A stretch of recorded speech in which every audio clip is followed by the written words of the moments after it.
All right, Jayhawks on the move. It is homecoming. It is week 5. I was so good to this point, remembering this. Yeah, week 5. Are you still counting with that? You're 1-3, so I guess that adds up. So. Well, I mean, like there's week 5, but then like the 2 weeks prior, and then the week of camp before. So, I mean, of games. You weren't explicitly clear. That's you, explicit. So, anyway, I'm Nate Klaver. We got Tim Sauer, head football coach at Jesup, as we head into homecoming, and Union coming to town, and they're still trying to seek their first win. But let's review last week, going up to Old-Line. Talk through that. Yeah, one thing we talked about with the kids last week is, with the start of district play, is we're going to find out kind of who we are, and it's going to be a tough game. A lot of things that we planned for, we saw. I say one of the things that the kids really tried to encompass last week is it's kind of bring your hard hat week. You're working third shift at the steel mill in Pittsburgh, and we have to get after it. And you saw that the second half against Old-Line, our kids controlling the line of scrimmage up front, and for us to be able to figure some things out offensively and defensively. It wasn't apparent there. It wasn't apparent the first half. We got some things figured out, and we just kind of ran out of time at the end to do the things that we wanted to do. So what do you feel like caused that? You can point your fingers at probably a number of different things, but oh yeah, there's it's demeanor during practice, whether things are too tight or too lax, and your level of preparation that you have throughout the week comes out and under the lights on Friday. So there's a culmination of things, and I need to get away from using the excuse that we've got guys that haven't played a lot of snaps.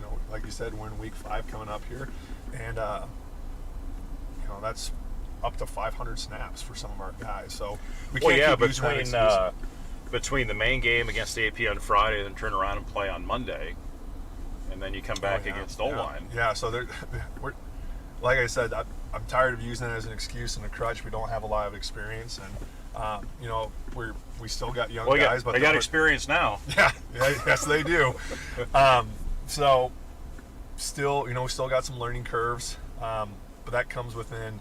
That's my job to be able to get out to our staff, and our staff to get out to our kids, and we've still got some learning to do. But our kids are battling; they're fighting like heck. So it's super encouraging to see, and unfortunately, the result isn't what we want to see. But kids are getting it, and just keep fighting week by week.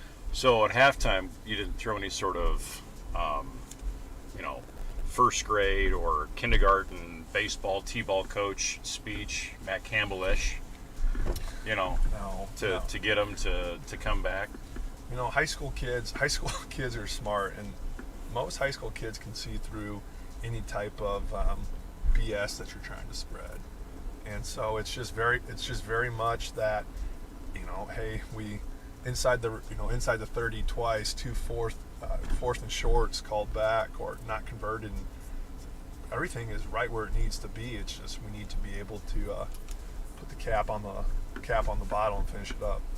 All right, so come out of Old-Line, and it's cliche. Homecoming week, it presents extra challenges for the home team. Talk through how do you make sure you don't get that slow start like you had last week into this week. Yeah, so you say challenges, I say opportunities. There's a lot of opportunities this week. Tomato, potato. Yeah. I would say, there's a lot of distractions. There's TPing that goes on Thursday night. There's the dress-up days. And I don't feel like there's as many this year because there wasn't like a powder puff. There wasn't some of those extras unless I just completely missed that schedule. You've got a high school kid. I don't know what's... It doesn't mean he tells me anything. True. There's a lot of opportunity. We barely knew that he's on the homecoming court, so... So, congratulations. Yeah, you're welcome. That's exciting stuff. With that, what's important to you whether it's an adult or a kid, you're going to make time for.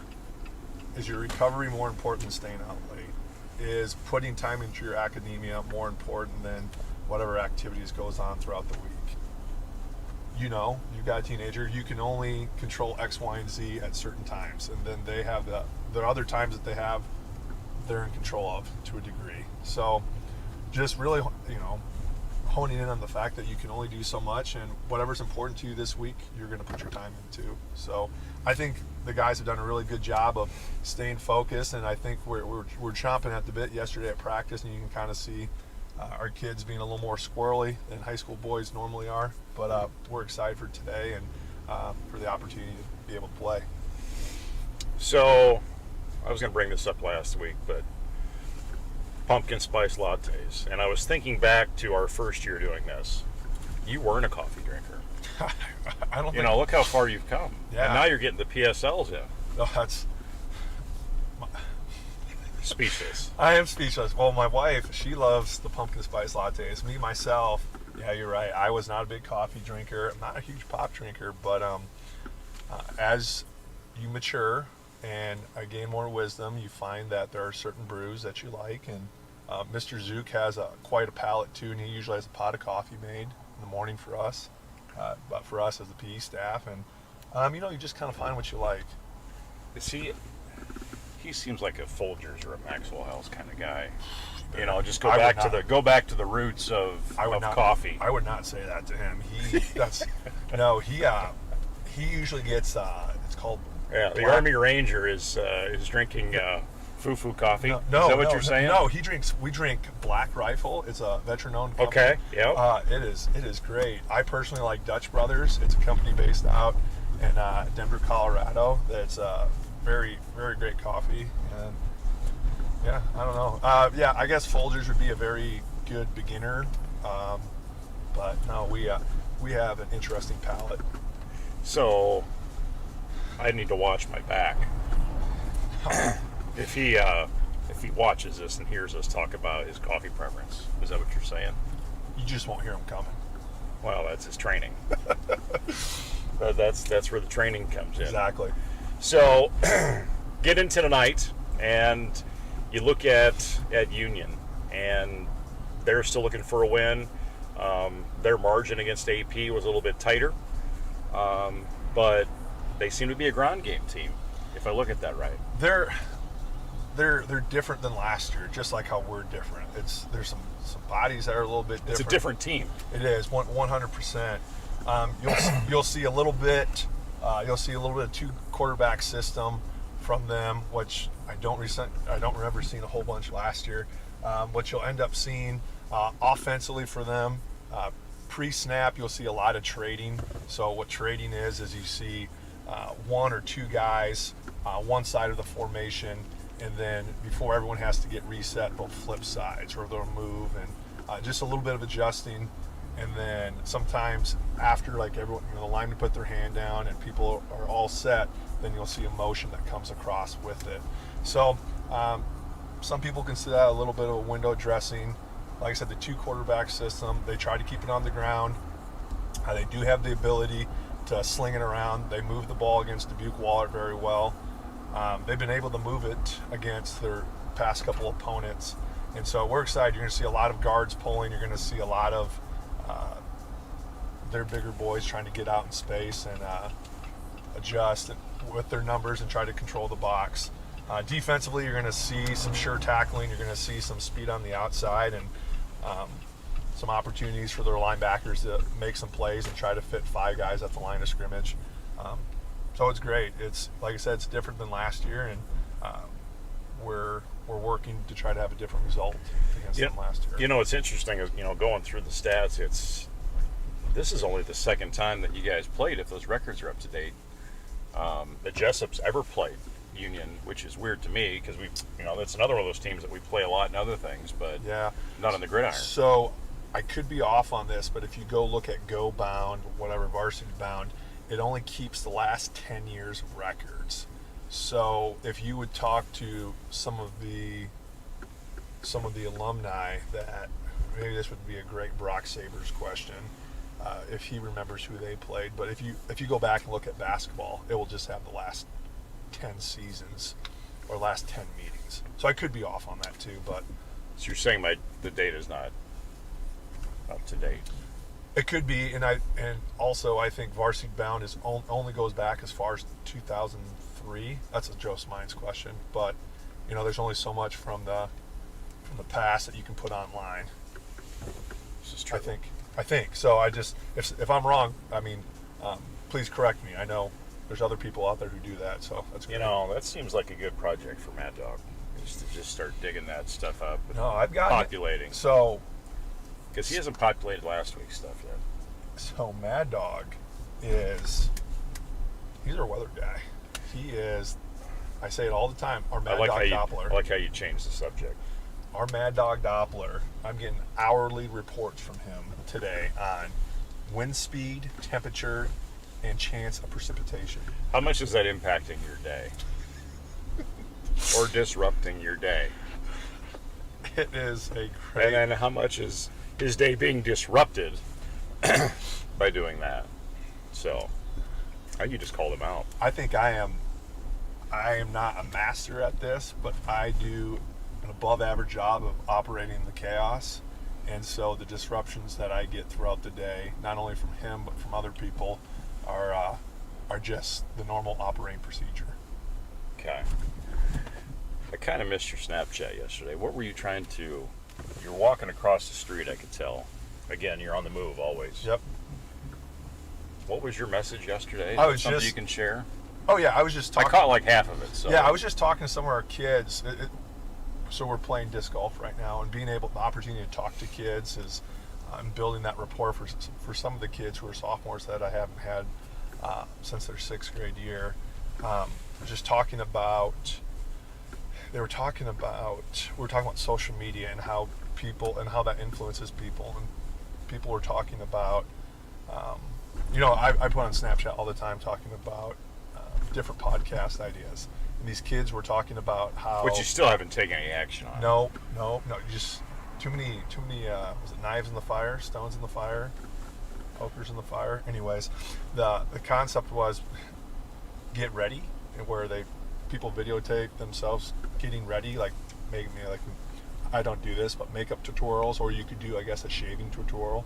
I don't know. It was just like, that blew my mind, because that wasn't, with technology, that wasn't something that I would show people how to get ready in the morning. But our kids come up with interesting new ideas.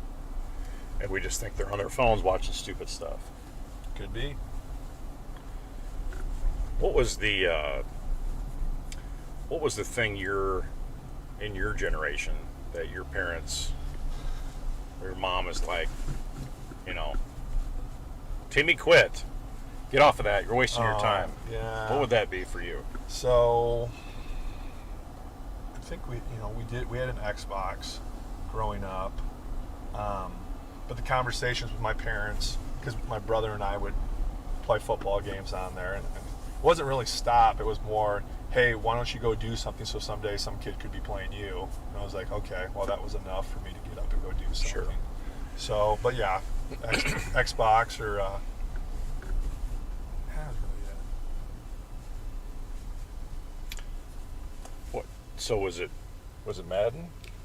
Madden, NCAA football, and I guess, okay, this one right here, I enjoy Star Wars, and my brother and I would play the Star Wars Battlefront game. Okay. So that was really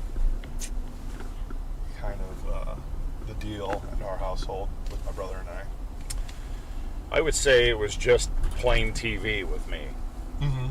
So, was that with a remote, or did it have the dial on? you're funny. Although the first TV I remember we had with the remote had an on-off button. Yep. It had up-down channels. Yep.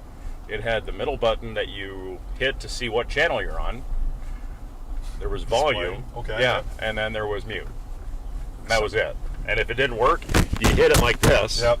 And for some reason it would work. Yeah. But eventually then it wouldn't work. That's just like the old Nintendo 64. Just take the cartridge out, blow on it, and hopefully fix it. Yeah, just like, Nintendo, Atari, Yeah, I played. Did you ever get some Atari 1600? Did you ever experience So that?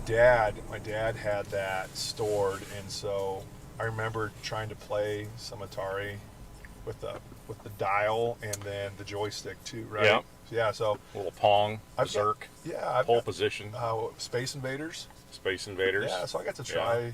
I got to try all that and PlayStation. I never got much into the video games. But I did learn to play on Nintendo Golf, first generation. That's where I started learning what different clubs you need for distance. So I still think about that today. That's cool because I still don't know what club to use, and then I just get made fun of when I try to go golfing. Well, I would imagine they make fun of you because the clubs are too short. That's true. As it comes down. That's true. Anyway, we're still watering the field. The new track surface is down. Yep. We must be going to wait to paint.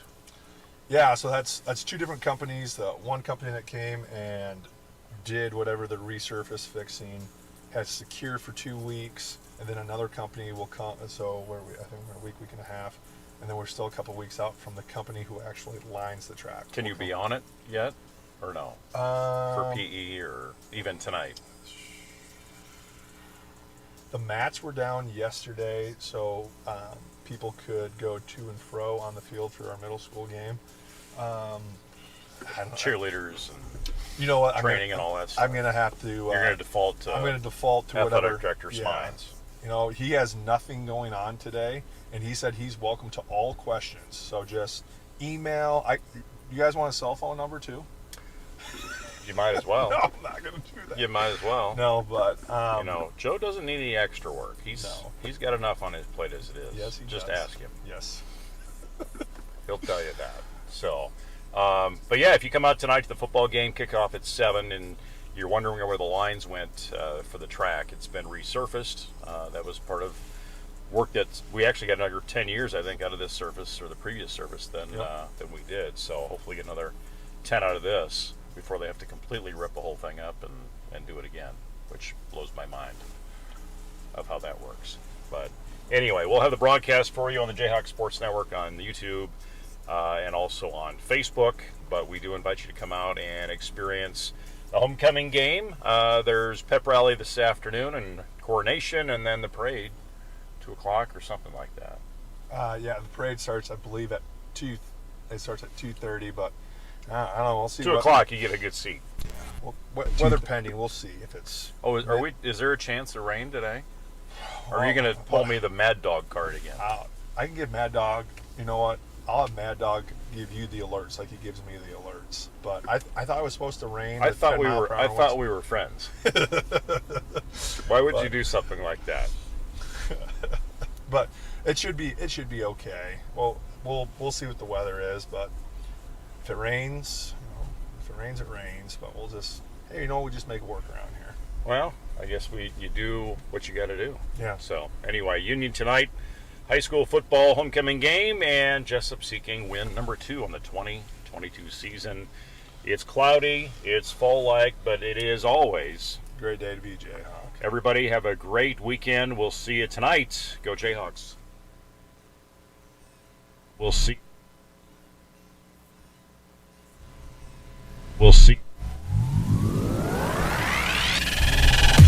We'll see.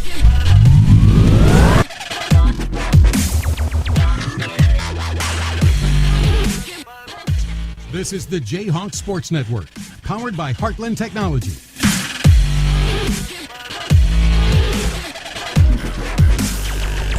All right, welcome aboard the Jayhawk Sports Network from Heartland Technology.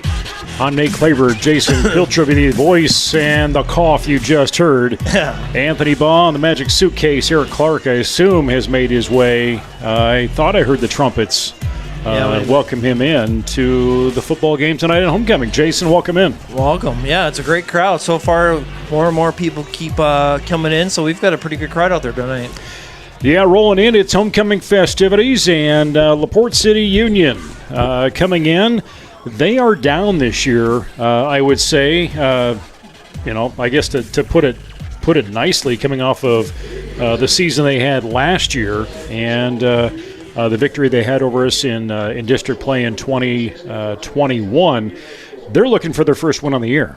Yeah, they've had a tough. They had to play AP. They've had a tough road. They've had let's see here. I think didn't they? I'm trying to think who they all had, but yeah, they've had a tough. They had Denver, AP, and Center Point Urbana. So Center Point's a 3A school. Appleton Parkersburg, we saw them a couple weeks ago, so we know what they're all about. And Denver's got a pretty good squad over there too. Yeah, they had Wahlert that opened. I guess that was their last week's game, and sounds like they stuck with them 42-7. But we'll see how they show up tonight. They've got some size on us. Numbers are down for them as well, but they've got some skill players that we will sure keep an eye on. We are now going to pause and break away as under the direction of Kristen Truax, the band director at Jesup, we'll have the playing of our national anthem here on the Jayhawk Sports Network.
Good to have the national anthem played tonight. Looks like they brought the middle school band up to give some numbers and get us ready for homecoming 2022. And we are getting into district play more so. Last week, O-Line was the first game to open district play. Unfortunately, going down to a loss, 36-20.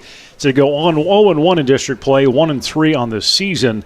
But it sounded like in that game, Jason, things really started off slow for them and didn't really start picking up till the second half. Yeah, we got down, I think halftime was 24-0. I think we came out, we scored the first couple touchdowns. I think we scored first. So we made it, they played a real, if you win by halves, we won the second half, whatever you want to call it, you call it. But the boys came out, played pretty well in the second half. So they continue to grow, continue to develop who they are. You've got only 3 seniors on this squad, between Ryland Baugh, Jack Moss, and Brevin Dahl. Brevin Dahl, yeah. You've got a cast of underclassmen that have had to step up, and we talked about it here on Jayhawks in the Move this morning, and just here on our pregame with Coach Sauer. Really, he wants to stop, and he doesn't want to say anymore that we're a young team, we don't have experience, because this is game 5, and you've got guys that had lots of snaps to this point. Yeah, they've had a lot of snaps. Ryan Treptow stepping as a sophomore. He's done pretty well. I think, I'd give him, really done a really well job. John, well done. Stepping as a sophomore. He's got a lot of poise. Keeps his feet, looking downfield. He's made some really, really good throws. When I say some really good throws, really smart decision. And Brevin Dahl has done really well at kick returning and going after the ball, and he's had a really good season also. So when you look at how we stack up here tonight, Union coming in, Andrew Sadler at quarterback. He's also a sophomore, 17-53, 237 yards passing. On the ground, Tyler Wilson will be who we will see. 34 attempts, 148 yards, no touchdowns for him on the ground. Justice Luke, a sophomore, and receiving, 6 catches, 102 yards, and leading tackler on this team, 29 tackles. 1 solo is sophomore Briar Mast. On the Jesup end of things, tackling-wise, we'll look for Skyler Blatt. He leads this team with 26 tackles and receiving yards, Brevin Dahl. Jason just talked about his return game. He's on defense, but he's also slotted out, and he's running downfield. He's had 29 catches, 240 yards this year. Preston Youngblood, sophomore on the ground, 223 yards. And Ryan Treptow, as Jason mentioned, 51-91 throwing the ball for 452 yards, 7 touchdowns, and he's had 2 touchdowns on his own. As Jesup coming into tonight, as they look to build on that 1-3 record, facing Union, who is 0-4, and they've had, again, quite the schedule with losses to Wahlert, Center Point, Denver, and AP. Union will get the chance to kick things off. Yeah, the schedule for Union, you look at Wahlert, that's a district game for us. They play a lot of big 3A, 4A schools, private school other than Dubuque. Denver's, I think maybe Denver only has 1 loss, and they beat Wapsie. So, yeah, Union's looking for their first win, and hopefully we get a homecoming win. And it's key as we try and do that. A couple years ago we got that homecoming win, which makes it even more special as the kick will go past that 5-yard line. Almost hits that goal line. Yeah, but Dahl has to scoop it up and gets past the 10. Just stayed right there on the goal line. That's if you follow NFL football, Bill Belichick, that's what he kind of coaches. He wants his kickers not to kick in the end zone. He actually wants to kick them a little bit short. That's a really nice kickoff for Union. Yeah, and you get to that level, you should be able to put it right where you want to, yeah, right? Exactly. And I think, a lot of times some of the coaches, they want touchbacks, but he says, I want them right to return it, but I want them to try a short return. So they'll line up on the Jesup 12-yard line.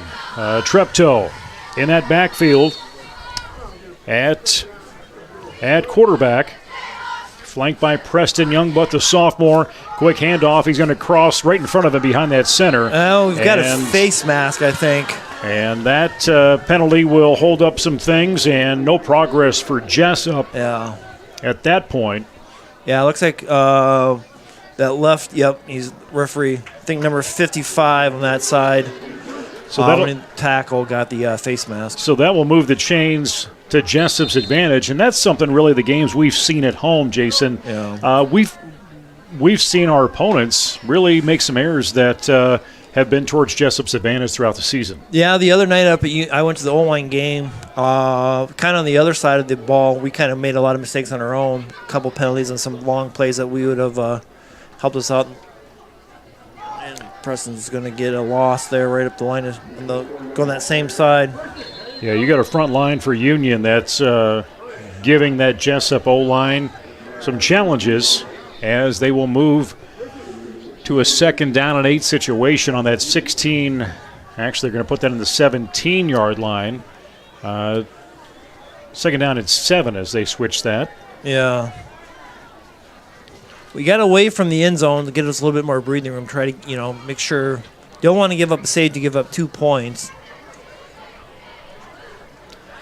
2 to the right, 2 to the left. Looking downfield, quick slot out and in the flat. That's going to be first down. And the catch from Tice Larson, who has made a lot of improvements, considerable improvements since that first game coming in. Again, he's just a freshman in that backfield. Yeah, he's done a nice job. Last week he kind of got hurt first half, so he didn't really play in the second half, I don't believe. I don't know what quite the injury was, but yeah, it was a nice catch for a freshman, exactly what you said, a freshman. Good enough for a first down. 1st and 10. That ball's on the 25. The clock continues to roll. 17 seconds on that play clock. They'll pull him back on the right side. Little flick. Little pitch. Little movement for Preston Youngblood. Good read. He's going to kick it about 3 yards. Yeah, they'll move that stick. It might be generous there. Yeah, about 4. It looks like, But yeah, Preston was sweeping on the right side. He saw the wasn't out there. He turned to the inside and made a nice gain. One thing with Jesup, as we've always said, is we've got some speed. We just need to be allowed to use it. Yeah, we got to get out in open space. Right side, Nick Moore, along with Tice Larson. They're going to keep that ball on the ground, and there's Youngblood. Gets past that first down marker out of bounds, about the 45-yard line. Good play call. Did a little bit quarterback draw play to Preston. Treptow was looking to the right and then did the delayed handoff to Preston going out that left side. 10:06 is our clock. Big crowd on hand tonight. They got here early and plentiful. Student section, hopefully they get fired up like they did against the end of the Parkersburg game. I don't think it has anything to do with... fumble. Jump on that ball right away, covered up with Treptow. I don't know if we jumped. Couldn't really tell. See what the. Yeah. Yeah, legal procedure. Looks like one of our guys on the left-hand side kind of guard on that side. So that backs up 5 yards.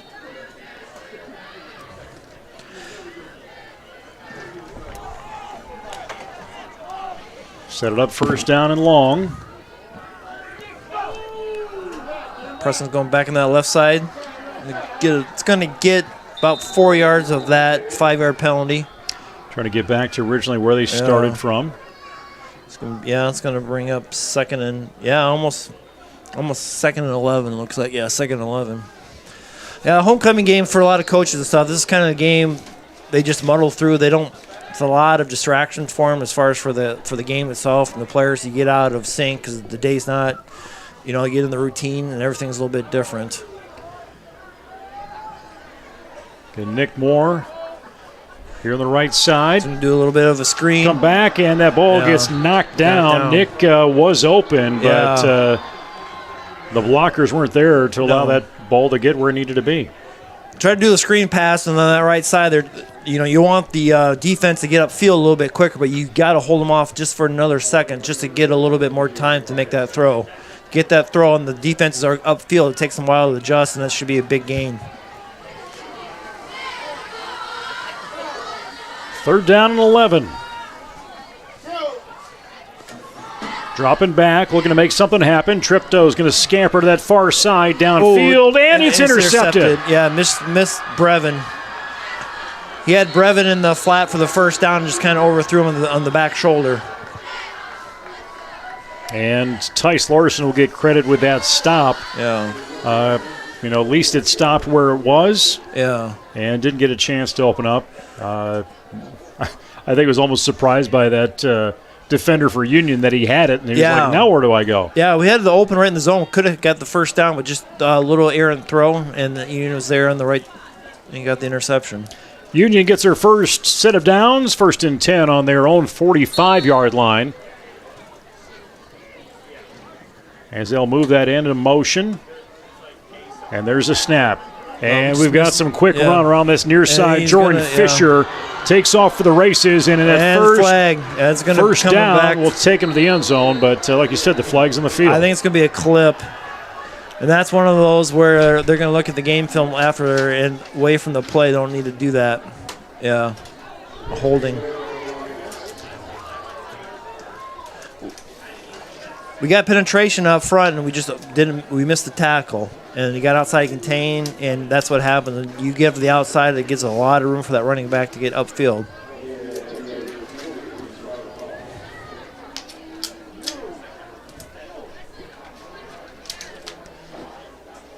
So they will move that marker. Yeah, it's going to be a first down for them because it's a spot foul.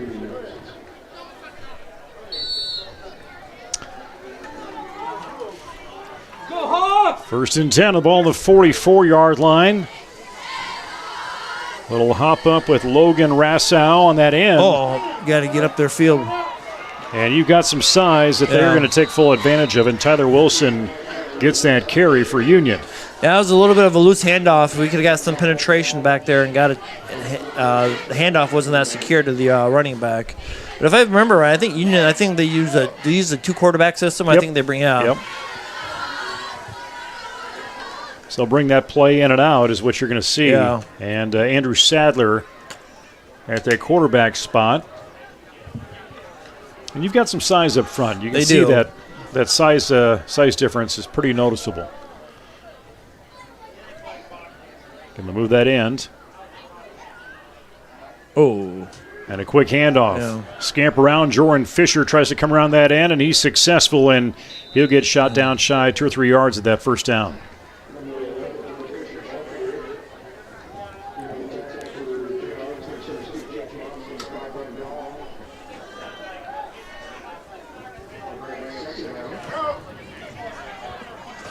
There's still people coming in still. I think maybe sometimes the schools you get like a 7:30 kickoff, but we start around 7. Going right up the middle again, number 11. It's going up, and he's going to score a touchdown. No flags. Number 11. 2-yard carry in.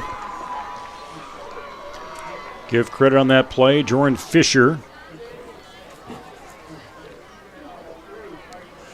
So, yeah, Union takes that turnover. They scored in to turn around and score a touchdown off the turnover after. Well, they had, after the second play, got called back on the holding call.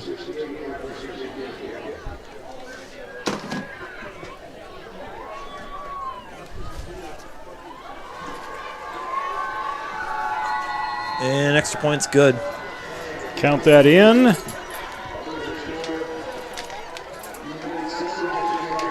And Jesup trailing 7-0 with that extra point.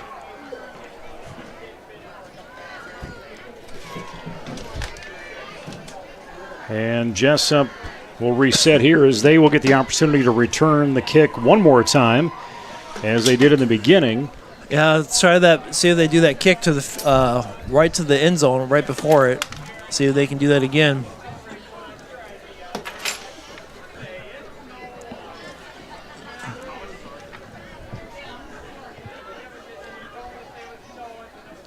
It's the first time Jay's been in a game.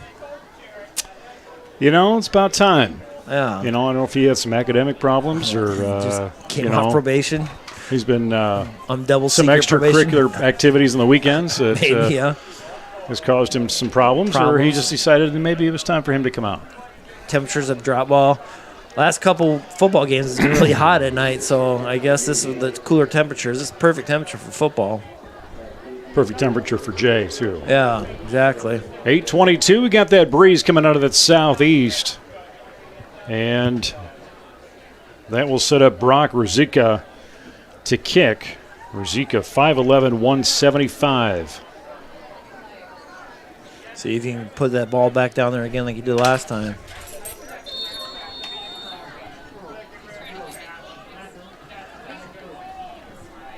Okay.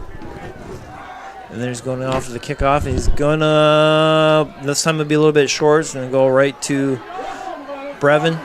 Brevin's trying to get upfield. And try to get the outside, and Union did a nice job. Instead of sprinting down, you know, a lot of times people want to sprint down the field, but sometimes you just got to stay home and just try to make that tackle. Don't get down there that quick. So they will punt that ball at the 21-yard line. 8:15 to go, 1st and 10. See if we can answer back. You know, Union had some pretty good field position when they took over after that interception from Jesup. Dahl into motion, and you got a penalty. Quick on that sideline. That flag went up quick. I don't know if they were showing blitz, but we had an illegal motion. They came up, got blitz, and kind of startled our guys, and we flinched. It's going to back us up 5 yards. So now Union will take advantage of that miscue.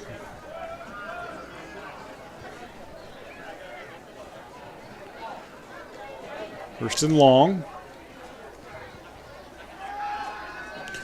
Quick pass, and that flat, and has to double back for it.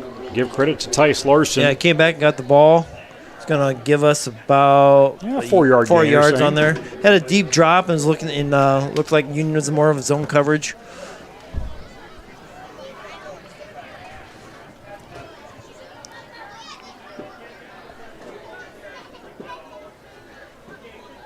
This is the Jayhawk Sports Network from Heartland Technology. LaPorte City Union tonight coming in 0-4, Jesup 1-3. Homecoming for the Jayhawks. There's a snap, and Preston Youngblood fights through 2 or 3 tacklers, but he's going to get pushed back near that line of scrimmage. Looked like he picked up maybe 1, but they'll give him 2. Yeah, it's about 3. He got past the line of scrimmage and kind of looked like, and Union did a nice job gang tackling. It looked like he got through the line of scrimmage, which he did, but the linebackers filled and was able to get him down to the ground. So it's going to bring up 3rd and about, it's 3rd and 8, yeah.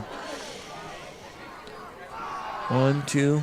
Brevin Dahl open, going to go the other side. Ball ricochets off the chest of Ethan Kroll. Interference a little bit early. Union guys came in there a little bit early before the throw. It looked like number 11 got in there just a little bit early. 3rd down and 8. So that's going to give us the first down.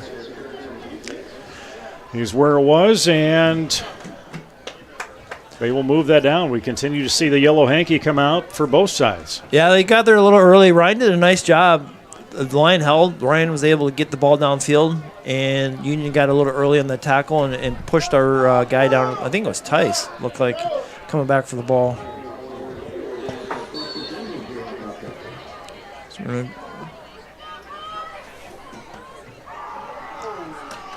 They're coming around, yeah.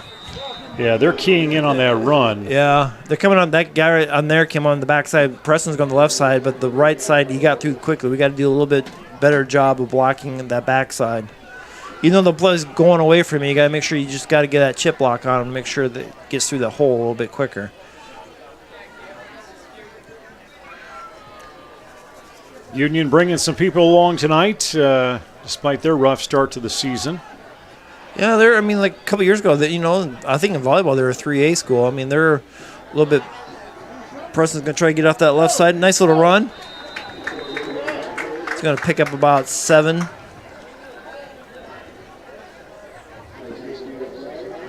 Yeah, Union. I think it's one of the bigger teams in our conference as far as the NICL East. I think they are the biggest one. As far as population. Well, that district's so big. Yeah. You include, Dysart in there. Yeah, I mean, you don't realize how big they are until even you go from their high school to Dysart, Always loved to go to middle school games at Dysart. Yeah. Had their own cheerleaders, and the popcorn was good, and they did starting lineups and all that stuff. Oh, for yeah, it was a good basketball. time. Nice catch. Nice pass play, gets caught, and made the stop. Or no, they're going to say knocked it out. Knocked it out.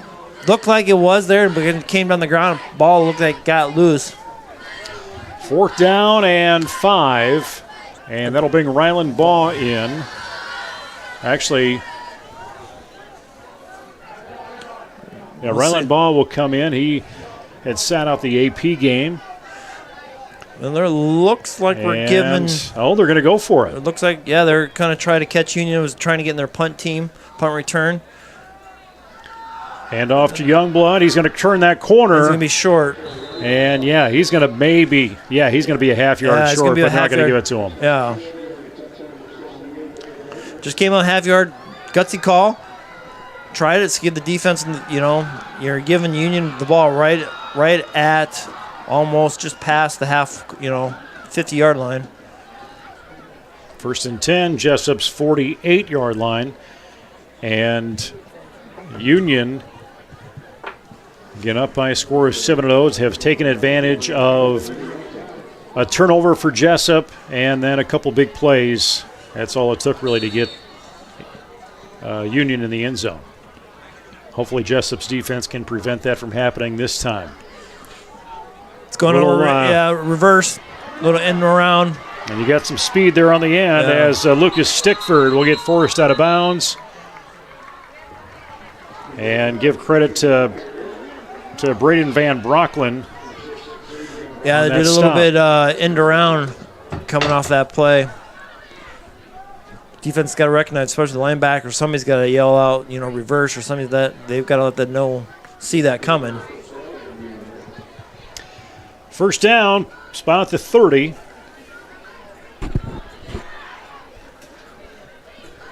Play clock hitting 10 seconds.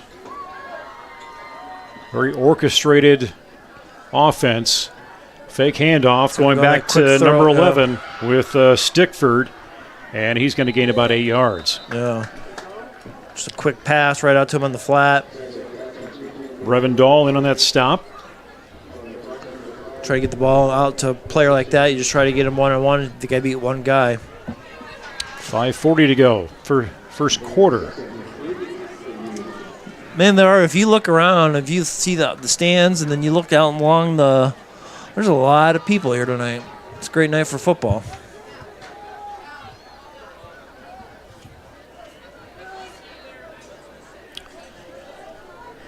Northie. He's going to pick up the first down for Union.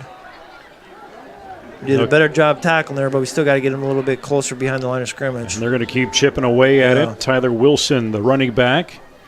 Move the chains, 1st and 10. Union tonight host North Fayette Valley, which actually is our last home game, official home game on the 30th next week.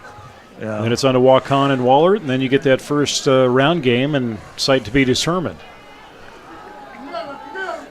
Straight up and down runner. Yeah, Give credit to Jordan Fisher. Yeah. He gets that ball and he just starts hammering through. Nothing fancy. They're just going right up the middle or right off of, in between the left and right guard. Landon Clayton coming in. We'll see Brennan Oshner come off the field. For the Jayhawks, it is chains down, first to goal on the 5. Well, next week you're not going to be here. You got Mr. Luke Baldwin's going to be up here. Yeah, you get Luke Baldwin. You get the privilege to end the season with Luke. Boom. I was going to say, I don't know if people came because they knew he was grilling tonight down there. There we get it. There you go. Stay with it. Stay with it. The tackle and give credit to Jesup. Good pursuit.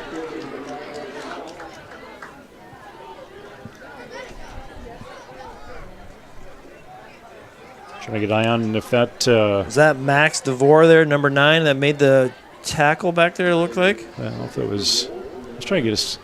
I'm trying to... I sent one of my kids to my truck to get my binoculars so I could see a little bit better. Let's see if that maybe I see happens. number 9 on the side. Maybe it wasn't number 9. I couldn't see the number from up here. Unless it was... Second down and goal. They're going to go off. They're going to go right up the middle again. Maybe just off tackle a little bit. And score, yeah. Tyler Wilson will put it in there on the 9-yard carry. Yeah, we get penetration. He just... Strong legs are just carrying us there. We've got to make sure we got to tackle the lower body. You just can't tackle somebody up above. Had the first touchdown, 8:22 to go with the extra point. And that will bring in place kicker Brock Ruzicka. Soccer style. There's the snap and up, and it just clears. Yeah, just got it. Yeah, almost looked a little short from here, but yeah, just got over the crossbar. So with 3:36 to play in this first quarter, Union on a 9-yard carry from Wilson gets in the end zone on the north side, makes it 14-0. Yeah, we gave them a short field. They took the ball in the 48, a couple plays. Coach Sauer gambled a little bit. If just came about a half-yard short. Like the call, gutsy call. I mean, you go for the win at homecoming. So we'll see if it comes back. We just needed. We've got a couple first downs. How much? 3:36 left in the first quarter. So it'd be nice to get a scoring drive in the first quarter. Defense is going to have to pick up the pace a little bit better. They're getting too far up down the field before we're getting any bodies on them to try to get a tackle. So we got to make sure the line needs to get through that line a little bit quicker and get out the blocks. Thanks for joining us on the Jayhawk Sports Network tonight, whether on Facebook or on YouTube. If you're watching on your phone and you have a big screen TV, pull up YouTube app if it's a smart TV, which I have to assume by now it most likely is. Fire Stick or wherever, go to YouTube and search Jayhawk Sports Network and watch it on the big screen. You don't have to crink your neck anymore looking down. Not too many people. I don't know if you can even buy a Harley TV anymore. Well, my in-laws still have one, but most TVs now are all smart TVs. I was going to say that's surprising, but it's not. No. That your in-laws still don't have the She's smart been talking TV. about it for a while to get one. She talks about a lot of things for a while. Yeah. There's the kick. Strong, near side. Right, Scooped it up with Youngblood. He'll get to that 20. He's going to come near side. Tries to scoop a couple tackles and be shy of the 30-yard line. Good little run. Got about a 15-yard return on that one. Just got to keep the momentum going, and got to pick up some first downs and try to get across the 50 and get us, we've got to score. I mean, of course, we always want to score touchdowns, but we got to sustain a drive. We just can't let them keep getting the ball after short, 3-4 plays. Got a 4 front of the defensive line. There's a snap, and right away that tackle sneaks in there. Yeah. Give credit on that play to Union and Eric Kniper. Again, yeah, it's coming from that backside. You know, the line, even though the play's away from you, you still got to make that block, because if they're quick enough and strong enough, they're getting through that other side and coming from the backside and making that tackle. 1 yard loss. Bring up second down. Get that 4-man front. Versus that 5 on offense. Trying to keep those holes, and again that near He's got side. Nick Moore. Nick Moore with that catch. Yeah. And It's going to be close to the first down. It's going to be a little bit short, I think. It's going to be a little bit short. After you make the catch, they're going to give him the first down. To think we'll take it, because from the spot here, it looked like maybe it's a little bit short, because when he went to make the turn after the catch, he kind of stuck his foot out of bounds, but we'll take it. Nice throw and catch. line that up on the 39-yard line. Quick snap, trying to keep that hole open. And Youngblood hit hard past that line of scrimmage. Yeah, he had momentum going, and he's looking downfield, and the guy came down there and just lost his balance and got him tackled. Still got a 3-yard gain off of it. Yeah. Yeah, he got tripped up and flew a little bit. Yeah, I forget he's only a sophomore too. You know, I don't know, like you know, Coach Sauer said he doesn't want to hear stuff about having a young team, but still, I mean, he's a sophomore. Your quarterback's a sophomore. Line's, you know, pretty much all fumble. Yeah, handoff. Yeah. I don't know if Preston was too fast for that snap. Yeah, we recovered it, but yeah, didn't get the ball in there. 1-2. He's got to get that arms a little bit open a little bit more and take it more in the stomach. He's got to collapse that ball, and Ryan's got to make sure he puts it in there a little bit better. 1:57 to go first quarter. Jesup trying to get to that south end zone for the first time tonight and get a first score on the day.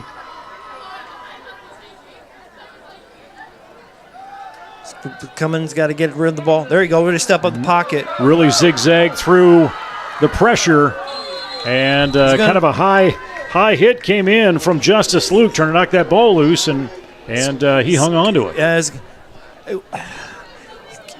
I said last week, he reminds me of Jace from a few years ago. Same thing as a sophomore coming in play. He's got about the same body type. Got to make sure he just doesn't take that big hit like that. Same, kind of almost the same spot we were last time we went for fourth down. Get my binoc. Oh, She's going to come all the way around. She's going to come up. If you can grab him. There you go. That's service. He's looking for the quick throw. And no flags. Good defense from Union. Kind of timed the ball. It was a good throw. Union did a nice job defending it. Defended right on the catch.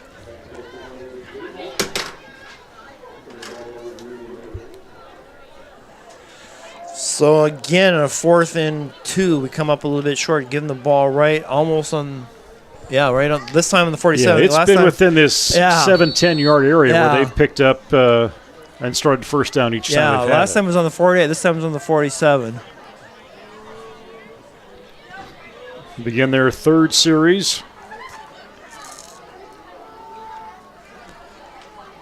One to the right, one to the near, and they're going to run it. That's better. He's going to. Jordan Fisher, the ball carrier for Union. Going to go right at the second and right at the almost 2nd and 10. Just pretty much right at the line of scrimmage.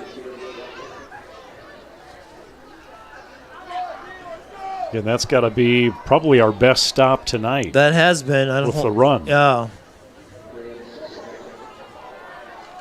They haven't really aired it out yet so far. They haven't had to. Yeah, trips to the left here. We got to make sure we get the shift over there. There's the snap. Yeah, going to looking come for near that side. Screen.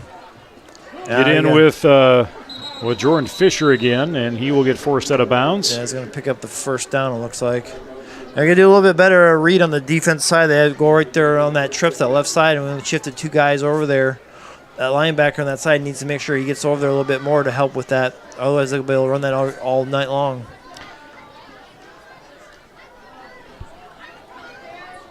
Play comes in. Everybody's checking their wrists, see what they need to be, where they need to be, how they need to be.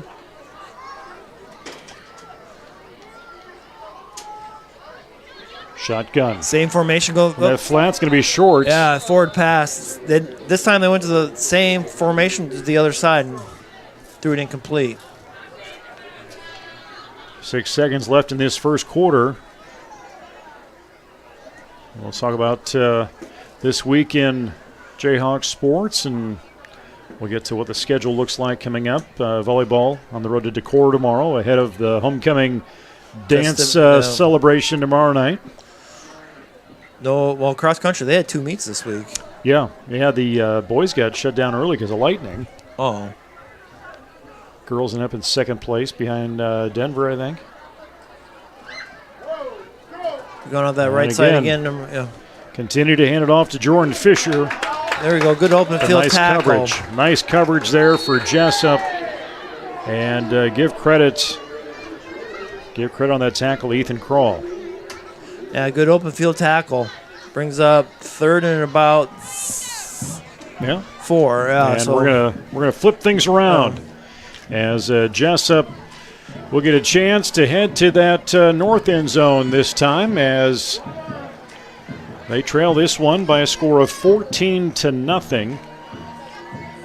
Look at this past week, like we said, cross country busy was at Denver for the Cyclone meet up there.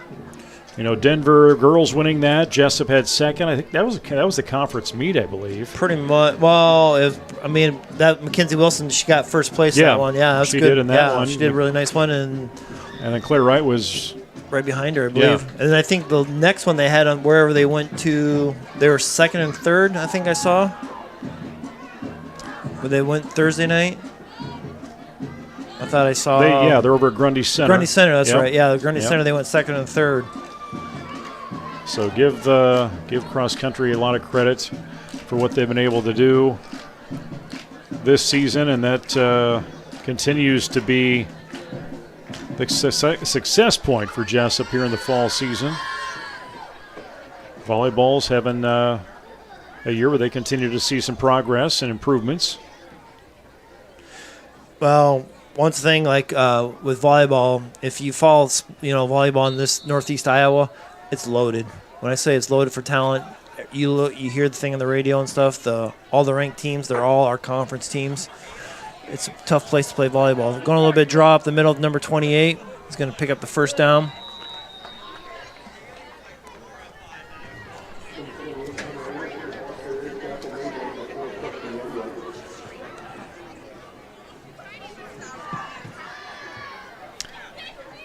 So that's going to pick up first down and they're on about the 23, looks like.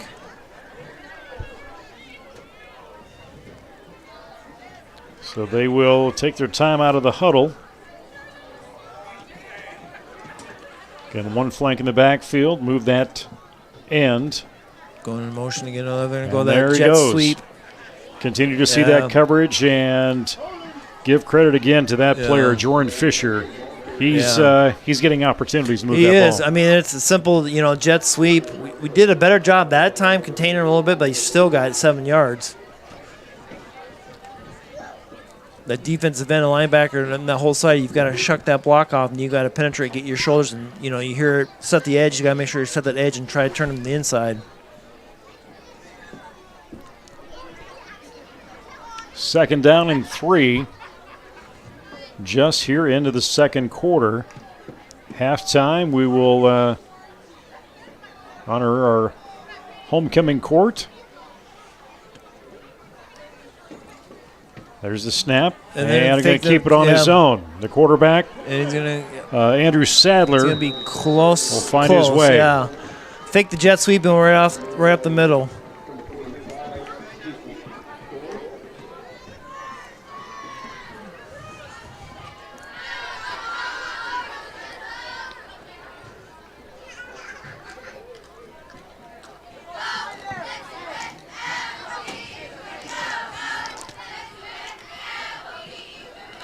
One thing I just realized, Union didn't have any cheerleaders. I mean, we have enough. Well, if you remember, was that last year? Oh, They had the one they had cheerleader. the one. That's right. And they must not have carried through. Yeah. And a quick run into the end zone. Our arms going up. Yeah. Line judge. Yep. They will say 3-yard carry in. Yeah. Union goes up. Yeah, I do remember that. That they came over, and we took cheerleaders over there and cheered with them.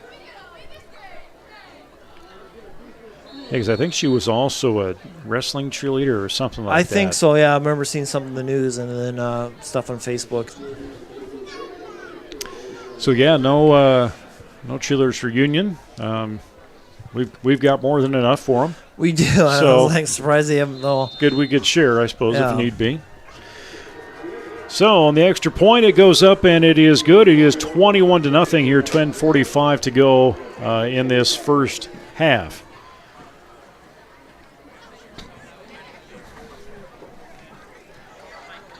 And it's been a year where, Jesup's still trying to, their numbers. I hate talking about that, but that's the reality of where some things are at, and you do what you have or use what you have at this point.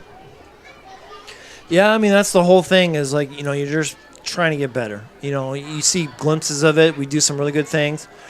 Offensively, we're doing a little bit better. Defensively, I think that's probably where we need to get, a little better, a lot better. We just got to make sure that we're doing those little things, getting upfield, getting out the blocks, and, getting a little bit more football IQ. Seeing where counters and some of the other plays, got to make sure that we're getting a little bit better at. So hopefully they get some more knowledge and come next year, they get more experience and, of course, put some size on. Hopefully by next year we get a little bit bigger, and I'm not sure what's coming up for us into the high school levels next year for as far as on the boys. So hopefully there's some more numbers keep coming in.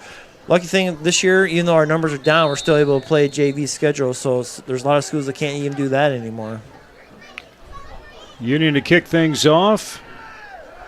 Wind has died down out of the northeast, and that low kick will go maybe 20 yards, bobbles up, and Tice got to get on that. Tice Laurison's going to jump on that, and that's where Jesup will take over.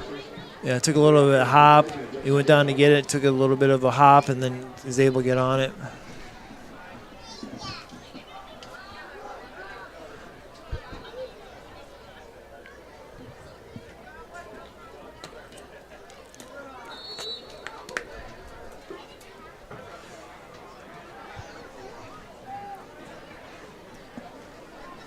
Two to the near, two to the far. One in that backfield. Youngblood will get that handoff, and he just has a trouble getting around that front line of scrimmage. Yeah, he got to the line of scrimmage, and they tackled well, and he got swarmed about 5 or 6 guys.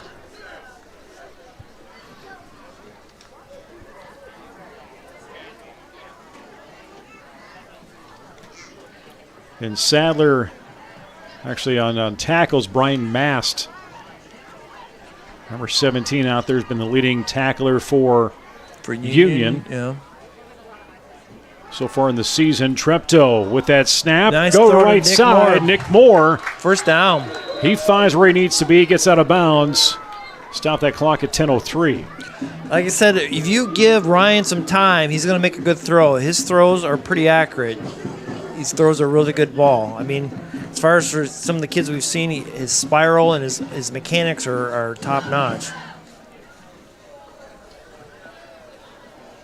Spot that at the 42. Crawl here on the near side, split out. Three open. Tripto's got time, and he's going to get taken down. That's the experience factor there. He's got to learn. He didn't have anybody. Either he's got to tuck it in a run, or like he had 16. Is that Will Schutte out there? He's got to make that throw, or he's got to throw it out. Ethan Kroll. Was that 16? Ethan Kroll out there? Ethan Kroll, 16. But, you had 3 guys going out then that left side, on the near side, and nobody was really coming back. And DeVries right there to take him down for that sack. Second down and long. Little screen pass going out to Brevin. And he's going to get maybe 5 on that before he gets snagged out of bounds for Dahl. This is one of the seniors, one of 3 seniors. Yeah, Brevin, for his, he's got pretty good numbers in the season. His effort's been through the roof. I mean, he just doesn't give up on plays, returns, run the ball when he gets the ball in his hands defensively. He's put a lot of effort in out there this year. 29 catches coming in tonight, 240 yards, 3 touchdowns. Same opportunity. He's airing it out. And a little too far downfield. But you got to give credit this time to Evan Sabetka, who was really controlling DeVries, and DeVries is the one that got by him to get that sack last time. Yeah, did a nice job, and Ryan just threw the ball out there, and he's kind of throwing out in the middle to the sideline, and Brevin kind of, cut his route a little bit short. But lived for another day, and our first punt of the night. Kent Sesker's crew on the field tonight wearing stripes. As we see Ryland Baugh hit a long line drive punt. Oh, and there's the return that you got to really watch and see how Justin Luke is going to return this. Yeah. And eventually Brevin Dahl will just shove him out of bounds. They're going to take 2 flags. They'll take the first one on the clip. Like I've said before, if you're going to do something, just don't do it right in front of the official. That was a pretty good call. It made it pretty easy.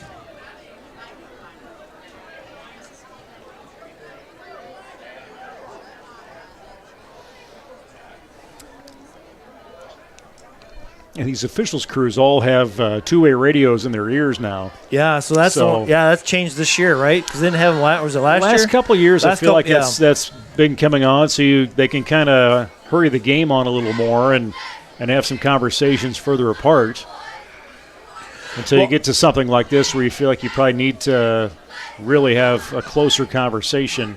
Well, see which penalty happened first, and then.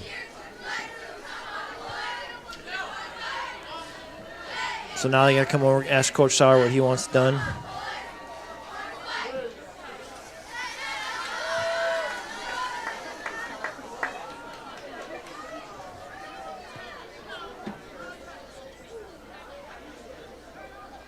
So yeah, they had a nice return. That's going to back them up. So it moves the chains.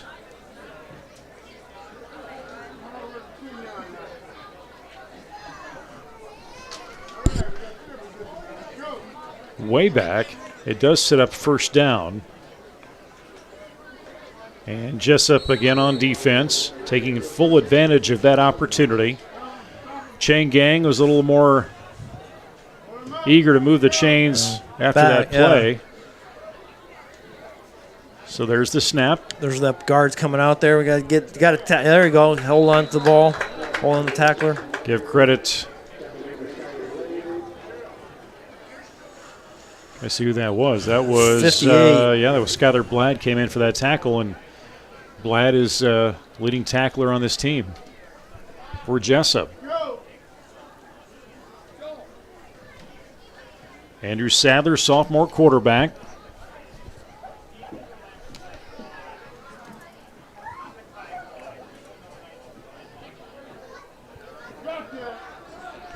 But you're in that 2-quarterback situation. Jordan Fisher. Yeah, that's a run all the way. He's going to take it on his own. Gets that first down. He's got some speed. Yeah, he does. He'll dance along that sideline, and he will go 70 yards for a touchdown. That was a run all the way. As soon as he took it, you could tell by his feet. Right as soon as he's taking that snap, he's going off that left side. That was a bullet out of the chamber right there. So that run with 8:12 to go in this first half. Again, Fisher, his second touchdown, 70 yards, making it 27-7 at this point. Again, Union coming in, losing their first district game last week to Wahlert, 42-7, and had a tough non-district schedule, losing to AP, 48-14, Denver 42-7, and Union, actually Center Point Urbana, 38-13. which I think it wasn't that many years ago. I think they were in the same district, with Union and Center Point together. Both back then, Union was when they made that run there for a while. I think they were a 3A school in football. Yeah, well, then you add that Class 5A in last year, and it really changes some things and makes us a really small 2A. Yeah. Makes them a big 2A. Big 2A. We're small, yeah. There's not that much wiggle room right there. You're all fluctuating with some of those schools, 1A, 2A, even those schools from 1A to A. And then you've got, of course, now you have, last how many years you've had 8-man.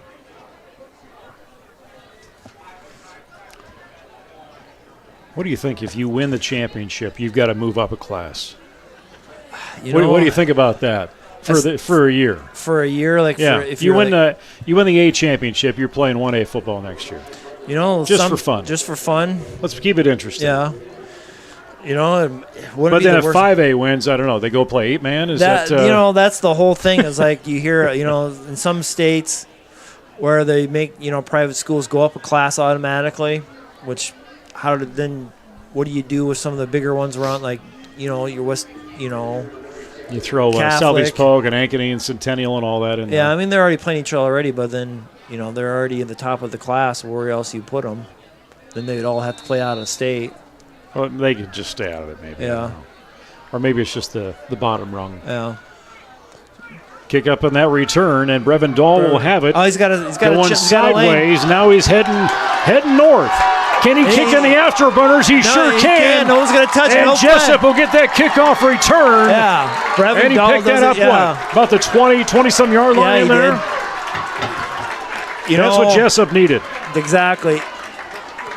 Last week at Olwine, his dad was behind me. I was listening to him, and he even said, I don't know why anybody's going to kick to him. And I think that's the reason there you found out. I was like, that's why you don't kick to him. Nice return by Brevin Dahl. Turned that corner and got up the field, and no one touched him. And he had the protections, had the coverage. He did. And get some energy in it. Ryland Ball will come in for the PAT. There's the place kick, and that's high enough and long enough. And it's good. And count it. 28-7. Jesup getting some much-needed energy in that 70, 80-ish yard return from Brevin Dahl. Yeah. Like we said earlier, he's had a really nice season catching the ball and returns. He just doesn't give up, and that's exactly what that kick return was.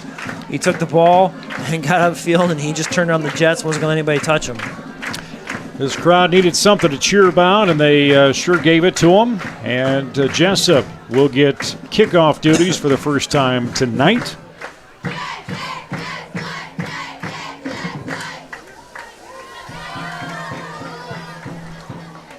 Wind kick back up again from that north or southeast. Let's just look at it cross country from yesterday. McKenzie and Claire go 2 and 3 yesterday over at Grundy Center. Nathan Pine had a 17:30. All boys were under 19 minutes. They took down number 13. The girls did yesterday at New Hampton. Nice. They were within 1 point of number 12, Sumner Fred. Boys ran their best race of the year. They beat number 15, New Hampton.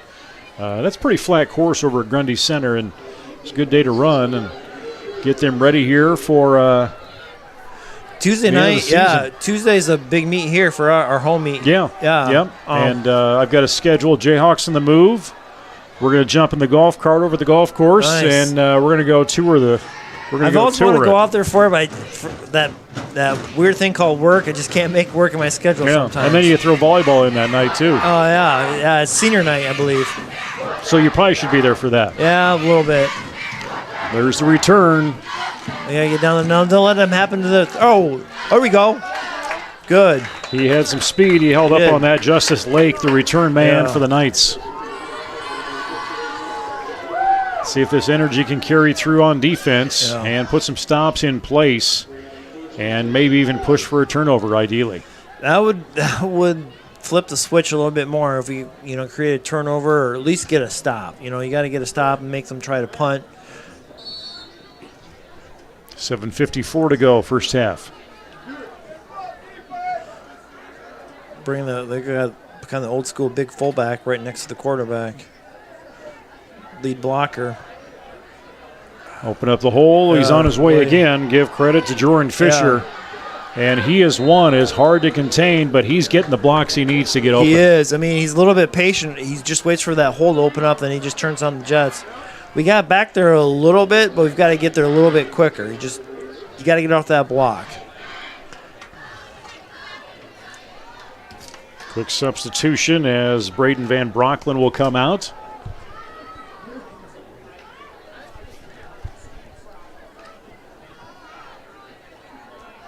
Union 1 to the near, 2 in that backfield. There's that shotgun. Quickly going to go off tackle. And a high tackle really trying to force down that runner. Yeah, Evan Sabetka finally gets him down. He's running straight up. You got to get it a little bit quicker. Like I said, keep saying, you got to get a little bit, better, quicker back there and tackle the body. Not so high on the body. Right there we tackle from behind, come back behind the shoulders. 2nd down and 2, 44-yard line here in Jesup territory is where Union is sitting right now.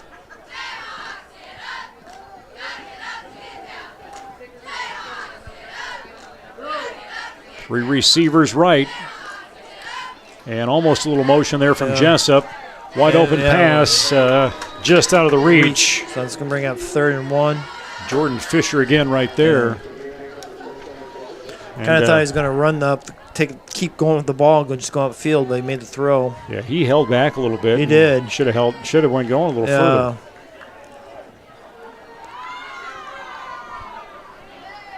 3rd down and 2.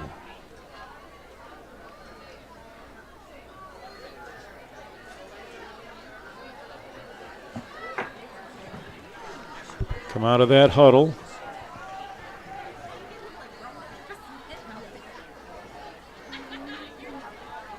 Go off. A nice little slick handoff, and on that corner, give credit to Youngblood. Preston Youngblood right there with his shoulder.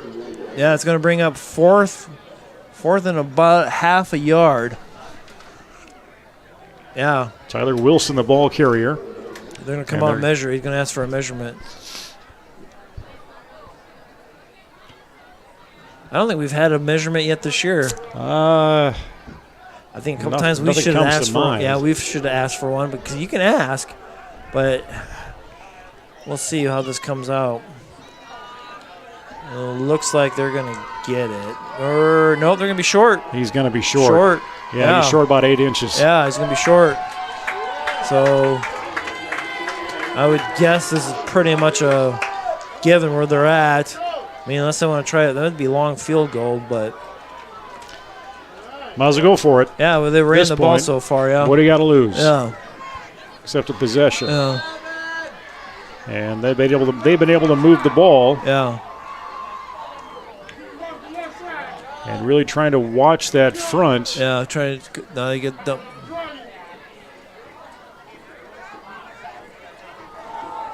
and he's going to get through and earn that first down. It was good defensive, so far. This has been our best defense so far.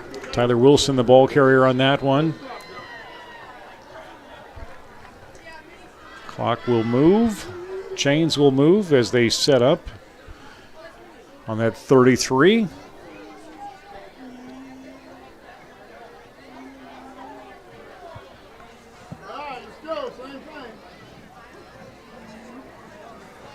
It's funny how weather like this, Jason, you kind of flash back when you're probably on that sideline. I can think of reverse. There's just still that little chill you think you got during football. Yeah, that is. I thought about that actually this morning. I was leaving for work, put the garbage out, and it was like just the temperature change. You walk out and you just feel it's football time. Yeah. First day of fall, and I was like, you just get that presence. It's like it's football time.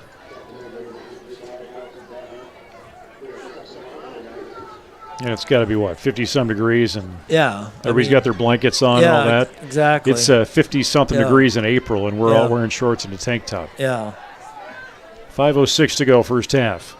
Ooh, high snap, and still going to try and make some progress past that line of scrimmage. And Andrew Sadler catches that high up. Sabetka in on that stop for Jesup. 3rd down and 2. This would be a good time for a turnover, a fumble recovery. Give some pressure. 3rd down conversion. Yeah. Let's see what they can do. Jessup's really improved on defense this series. Go right off the middle again. It was just, First down, they're going to pick up about 10 on that one. Tackle made by William Schutte. Again, Jordan Fisher continues to be the ground game for Union. 28-7, Jesup back in it after a kickoff return from Brevin Dahl, which we haven't had a lot of opportunities for a kickoff return this season. No. Rolling out, looking to throw. Sadler looks Missed downfield him, and out of the reach. Yeah.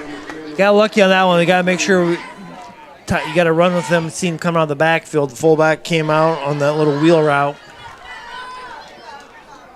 Logan Rosauer, the intended receiver. This is the Jayhawk Sports Network from Heartland Technology. Looks like we got 150 or so people joining us in different streams wherever they happen to be tonight. Yeah, we're playing Union, so you've got Geneseo down there. You got Dysart. Are you dropping some Union names in there? I am. Trying to think what else is down in that area. Trying to make our friends down in Tama County happy. Legal motion, looks like. No, delay game. So that will shift things backwards for Union. 2nd down and 15. The other thing I think we got, he's an alumni, but big news coming out for alumni that Brody Cresser, graduated a couple years ago playing baseball down in DMAC, is going to transfer next year after his 2 years at DMAC and go to play at West Virginia. So that's pretty cool. Yeah, I was talking to somebody this week on when you look at. I got to wrap up. There's a flag right there. Could be a holding. It looks like. Yeah, coming back. You look at Division I college players that come out of Jesup. I guess Jay Miller, Jay Donnelly played softball at UNI. Yeah. Brian Sadler had his year semester at Iowa for football, preferred walk on. Yeah. But as far as a Big 12 level school or around that, that's a big deal. Top 5 going to West Virginia to play. That's pretty cool. Yeah, I mean that's a pretty big deal. He's put the work in. He's put a lot of he has put a lot of work in there, and he's a great kid. Well, not a kid anymore. I guess a young man. Yeah, I guess not. He's not a kid anymore. 3:37 to go first half. He's a graduate of 2021. Yeah. They're going back again on that right there. Yeah. Stiff arm as he'll get pick forced up out a of lot bounds. of that, penalty. Just got to get, keep, harping on this. We just got to get upfield a little bit quicker. You can't that kid is fast, so you can't let him get his momentum going that quickly. You got to hit him a few times, hopefully, before he gets down the line of scrimmage. Can Fisher the force in that backfield?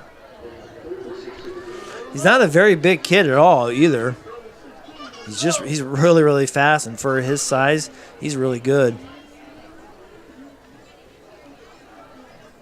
Coming up at halftime, we'll honor the homecoming court. There is a good play. And not much momentum there coming off that left side. Tyler Wilson, he's going to get tackled up high and brought down just outside. That's going to bring 4th and 15. Yeah, 4th and 15 on the 21, so Union's got some decisions to make. And we're going to see a timeout taken. And that is the first timeout of Jesup, or either team really, this game. As they will come to the sideline, get some water, get some coaching. This still isn't far-fetched. The Union doesn't have a play to gain the yards they'd need to. No, I mean, they haven't thrown the ball We've well. Seen it. They've missed some throws, but they've, I guess, a draw play. At least try to, because even if they don't score or pick up the first down, they're going to pin us back. pretty far in our down here, so we'll see what they come up with. Plus, they got a really kid that can kick the ball, so I don't know if this is in the realm of trying field goal from here or not. Maybe that's one thing they're trying to think about. But it doesn't look like that's going to happen. Nice to see Mom Soward checking in from the Bold North. She made her way down here last game. Yeah.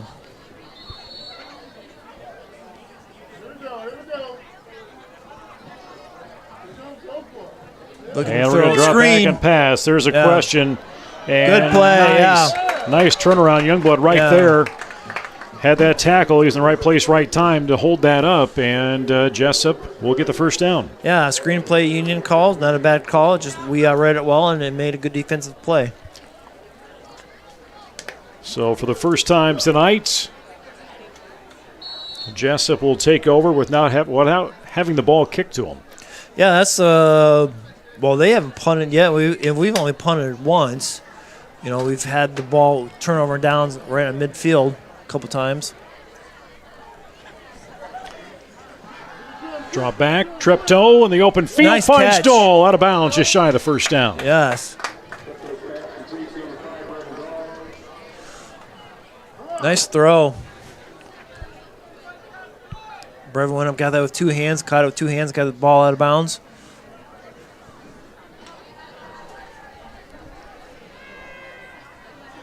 Like I said, if you give Ryan some time, he's going to make really good decisions. He's going to make good throws. Union's looking to blitz two guys. He's got to make that quick little bit throw. Got the middle of the field wide. Oh, yeah. He had the did. strength on it going to Larson. He did. He just couldn't get, he got blitzed and he couldn't see. That's one of those, like, if he can just see him in the corner of his eye and get the ball out there, Tyson catches that, he probably goes untouched. But Union blitzed two linebackers. Right call, right play, just came up a little short on the throw. Yeah, and Larson held back a little bit too Yeah, when he was out exactly. on the run. Yeah, Tyson needed probably just to run a little bit faster, and Ryan put it out there and go get it. 2:25 to go, first half. South wind coming at the backs of Jesup. Snap, quick, looking for an opportunity. He's going to tuck it and go. Gets past the line of scrimmage and slips up, probably right close to the line of scrimmage. Yeah, it's going to be a little bit short of the first down. This and field going to call a timeout.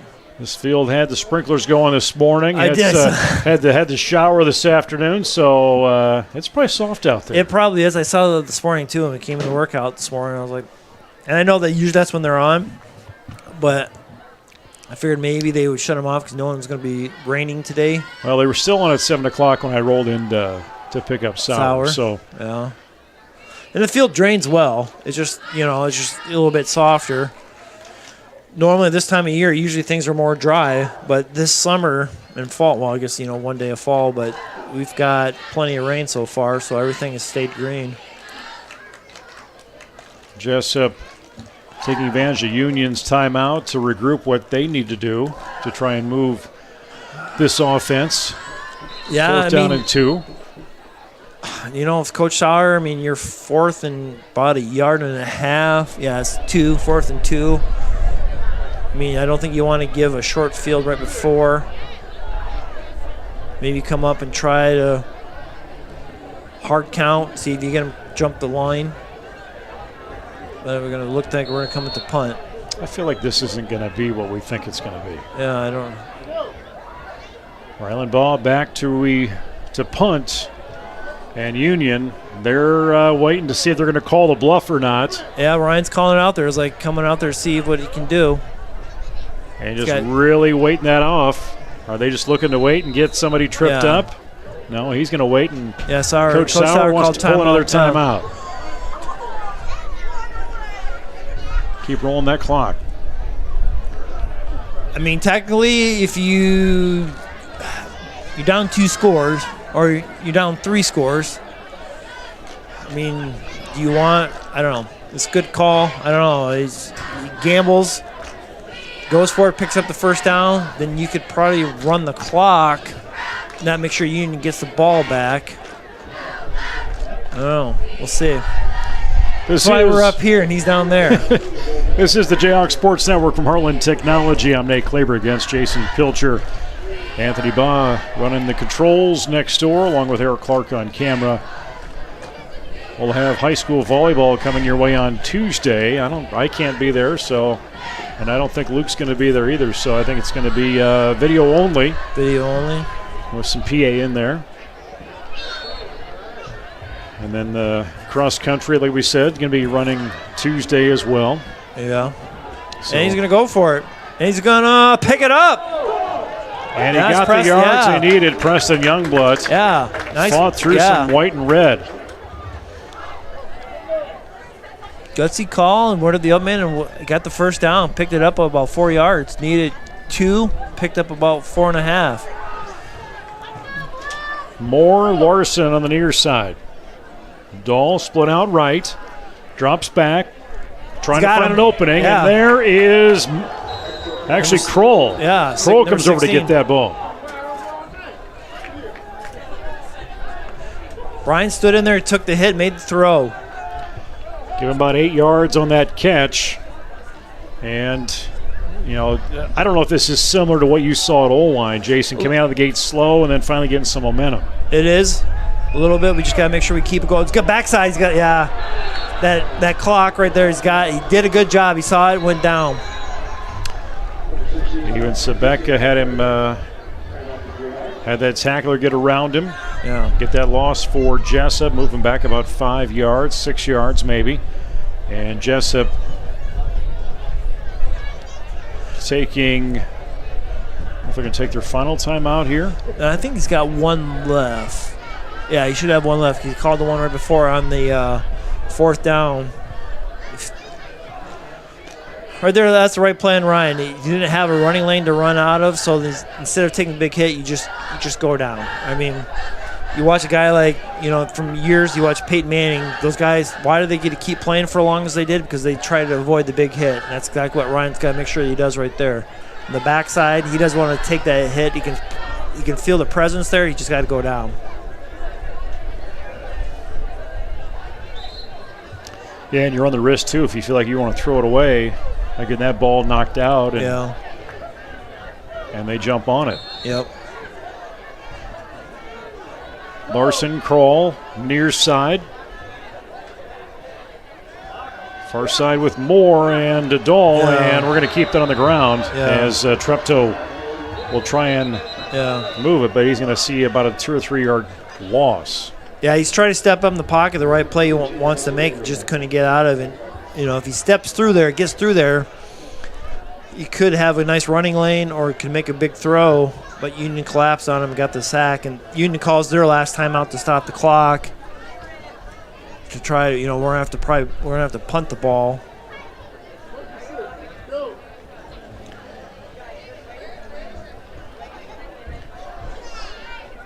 Homecoming in Jesup tonight. The Port City Union 0-4, looking for the first win on the season and looking for their first win in district play. Jesup looking for that first district win. They did pick up a win against Postville early in the season against Postville up the road, 42-8.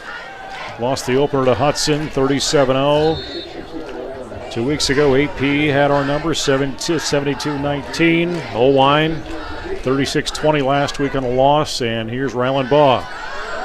Good punt. And that's going to hit a nice little bounce at the 30 and roll to about the 26, 27-yard line. Nice punt. Now this is where Union, they don't have any timeouts left, and they haven't thrown the ball well tonight, so we'll see how they want to play it.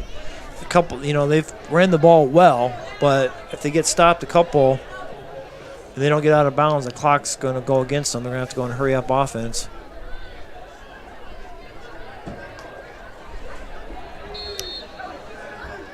So they'll actually spawn at the 28-yard line, 1st and 10 for Union. Yeah, good punt by Ryland. Fisher in that backfield. Actually, not Fisher, Sadler. Andrew Sadler, the sophomore in that backfield. And he's going to pass it. It's going to screen.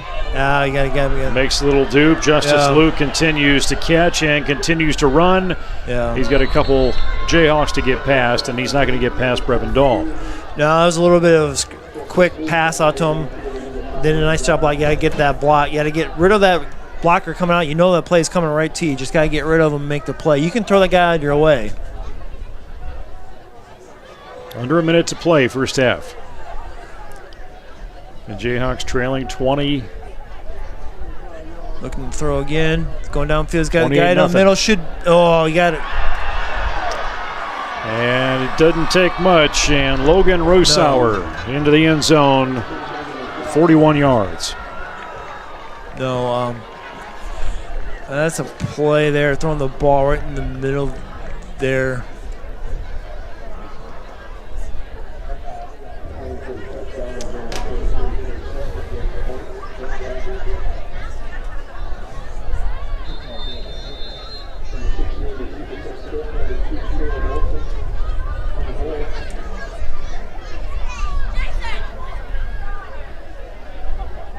$34-7 on the extra point. They're going to look and do a little 2-point conversion. Nice job. And at this point, might as well try it out. And I think that was Della Gardell that picked up that stop. Trevin gets that. 41 seconds to play. 34-7 after the 2-point conversion fails. And Jesup had some success here. Couple pass plays. That ball right there, that's one of those balls, kind of a 50-50 ball. We got to play the ball and see where the receiver's at and go get that ball. And I think we waited a little bit, be a little bit more aggressive and make a play on that ball and could have had that picked off.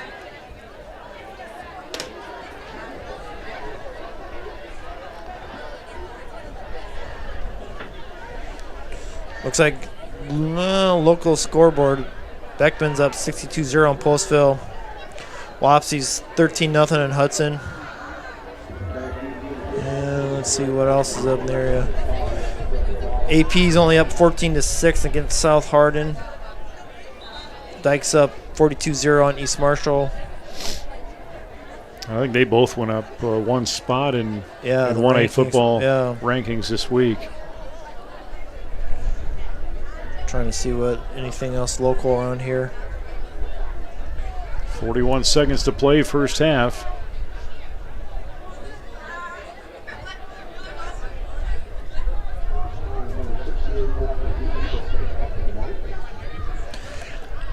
I doubt they kick it to Brevin. I think they've probably been told. Don't kick it that way. Yeah, don't kick it to 5. Kick it away.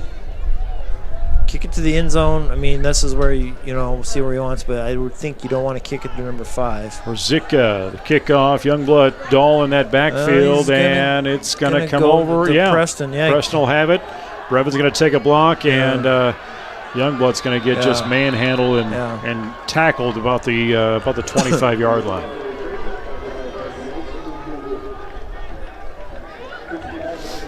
About 6 seconds tick off that clock. On that kickoff, Jayhawks will come to the sideline and will set up this offense in a very familiar area that it was not too many minutes ago. You got one timeout left in your pocket. Make a couple throws or see what, coach, how he wants to play this. He wants to down it, go into halftime. It looks like we're going to throw. Quick snap. Right up the gut, caught by Larson. Still on the field, and almost looked like the ball came loose, but it was just a shadow, I think. I think he's going up there. He wants to clock the ball, so as soon as they get it set, save the timeout.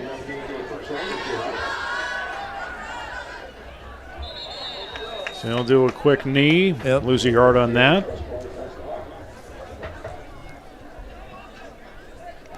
Stop that clock with 24 seconds and really trying to keep Union on their toes.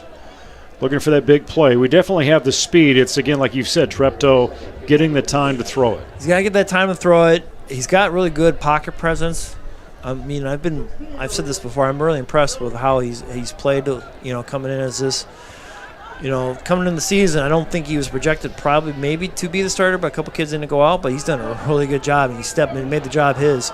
Nice again, he's got Tice going in the middle again. Now he called that timeout. Nice space that'll move the chains and stop the clock. But yeah, he did Ryan took the hit and made the throw. Got right in there. They were ready to go on the play, and he'll snap it again and hit the ground and lose the yard, but get a chance to set that play up again. He doesn't lose the yard, he just loses the down. Lose the down. Lose the down. Second down and 10. Brian's he's got one timeout left. Coach Sauer, they've done a really good job here of keeping that timeout in their pocket.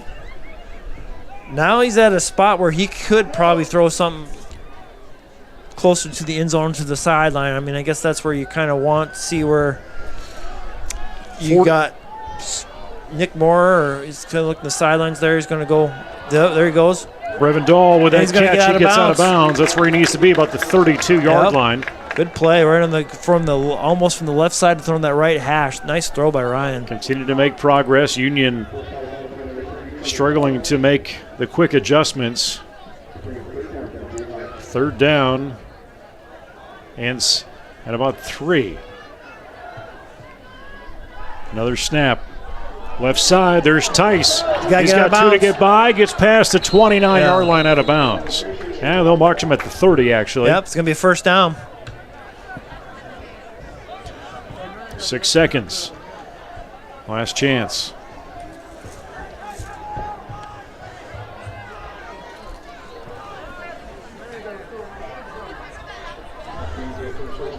But you got to be impressed, regardless of score or not. They've moved this ball really well here. They have. This last 2 minutes. He's got 6 seconds. He's got try to throw some blitz coming. Got to get outside the pocket. Downfield, going long. Oh, almost in the hands of Brevin Dahl. As the clock hits 3 seconds. Yeah, so he's got another chance. Another chance. Ryan did a nice job, and Brevin almost came up with that ball.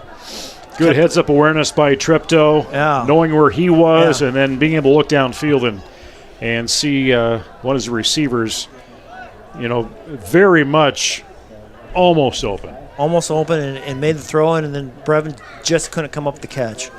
Well, that was a nice try. Ball in that left hash. There's the snap, shotgun. You see the blitz coming in, and he's not going to get that ball off, and the clock will hit 0. And it is 34-7 as we close out the second quarter.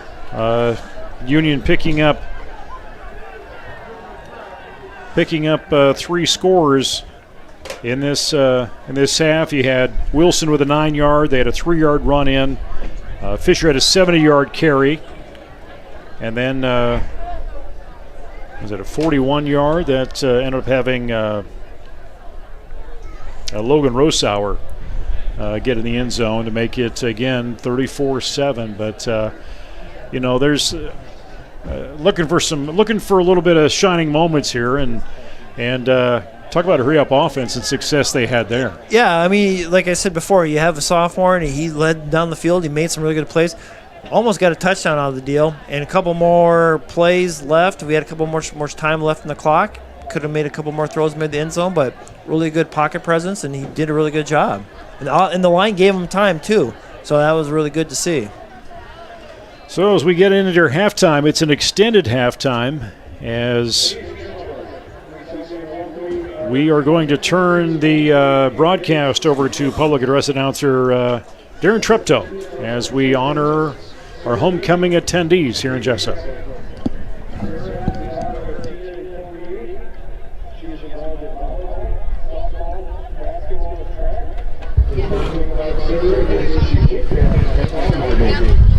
David is the son of Elizabeth and Jerry Trevor. He's involved in cross-country track and archery. They told who David is. All my friends say that they're laughing with me, but I think they're laughing at me. Next we have our sophomore attendants, Harmony Shannon and Danny Playberry. Harmony is an honor-round golfer. She is involved in volleyball, softball, hanging out with friends, and most of all, sleeping. Her favorite things to do outside and school is getting her goldfish bath. Daniel is the son of David Kelly playboy. Dan is involved in basketball, wakeboard, and mowing lawns. Dan enjoys eating spicy chicken with his friends. The junior attendants are Kaylee Shook and Carter Rowe. Kaylee is the daughter of Kelly and Todd Wood. And Abby Shook. Kaylee is involved in cross country, basketball, archery, golf, student union, FCCLA, musicals, mock trial, speech, and women's leadership. Kaylee's best skill is stepping on the back of people's shoes. Carter's the son of Terry and Lori Wood. He is involved in band, choir, speech, musicals, and piano. In his free time, Carter secretly worships Danny DeVito. Next are your 2022, these are your 2022 Monday attendants. Next are your senior corps. First is Lexi Cavalier and Annika Schaefer, escorted by Katie Barron. Lexi is the daughter of Carly and Sarah Cavalier. She is involved in cheerleading. Lexi is a superhero in her free time. Annika is the daughter of Matt and Tish Schaefer.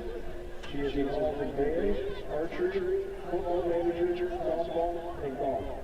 A fun fact about Annika is she likes to eat spicy Doritos with guac. Katie is the son of Stephanie Barons and Jesup. Katie likes skiing and water polo. In her free time, she likes to get cars with friends. Next is Haley Holman, escorted by Stone Riders. Haley is the daughter of Sarah and Jeff Holman. Haley is involved in band, choir, archery, and is a soccer manager. Did you know Haley is an avid Buckers collector? Stone is the son of Kevin and Christy Myers and Jeffrey Myers. Stone is involved in band, esports, and archery. Stone said that he has a devil in a dog form. Her name is Jessup. Next up is your queen, Riley Gardell. Riley is the daughter of Chad and Susanna Gardell. She is the manager of football and wrestling, as well as plays softball year-round.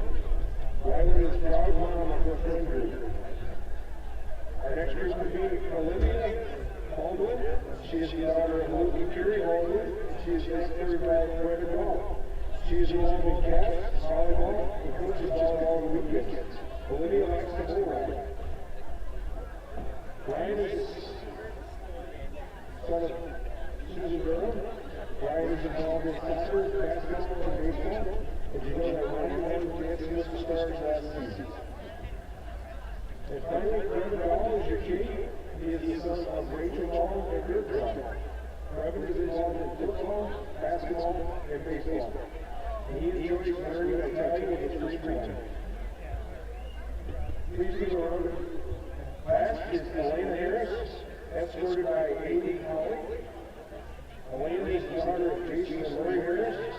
Elena likes watching vlogs, spending time with family and friends, and listening to music. In Elena's free time, you will see her conducting the Philharmonic Orchestra. And A.D. is the son of Jenny and Brian Holland. A.D. enjoys art, gaming, history, and science. He loves comedy and cracker jokes. Please give a round of applause for your homecoming candidates and attendants.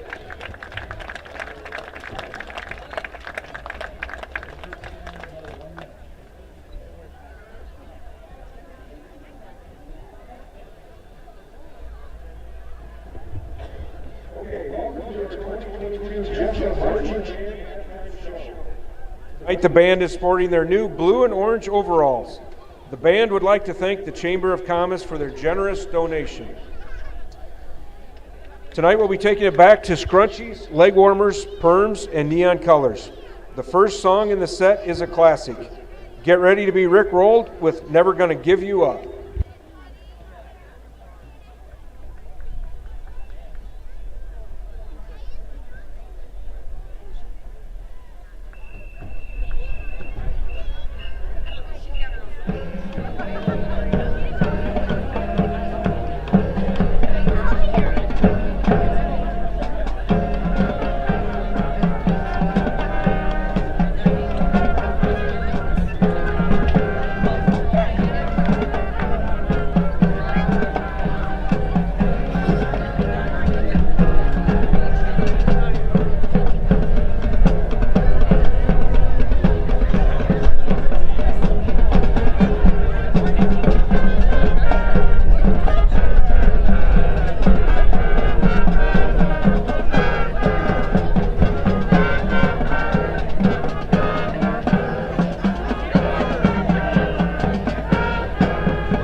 Aha is a Norwegian band formed in 1982.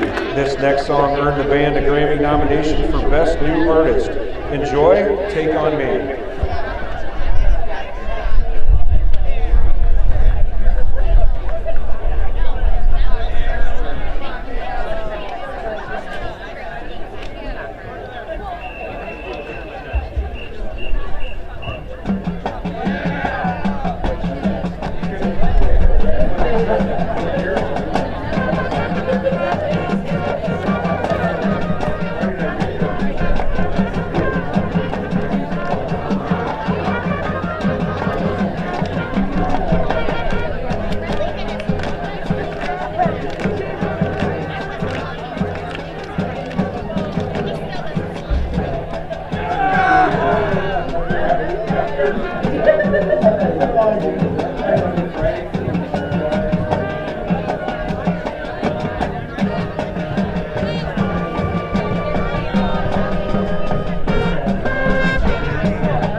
This next song was a worldwide success, topping the chart in 18 countries. It sold over 6 million copies and earned Whitney Houston her fourth consecutive chart topper.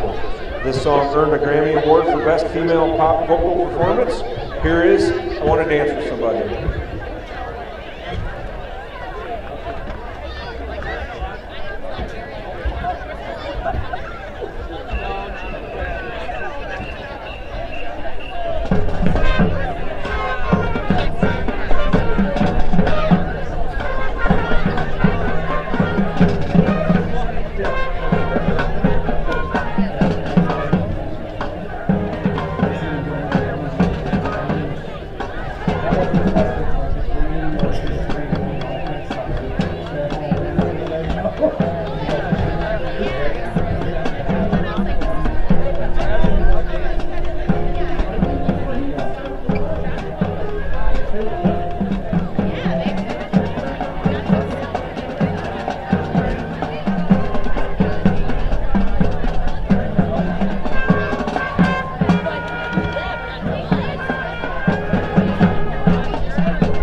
have a round of applause for our Jesup Marching Band under the direction of Kirsten Truax.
Welcome back aboard Network as we are set for second half action here in Jesup tonight. It's homecoming, trailing right now, unfortunately, by that score 34-7.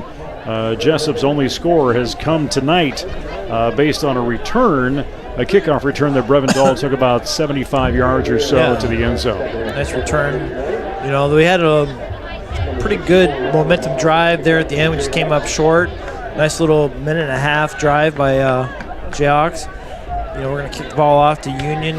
We need to come off the stop. You know, we just can't let them score in the first possession. You know, if we want to get back into us, it's still possible, but we got to come up with the stop this first drive. So Jesup will kick things off. Ryland Baugh has the honors as he will kick towards that south end zone here to start the second half. And resist from getting that clock in a position to run, and that'll be scooped up and fair caught by Logan Rosau.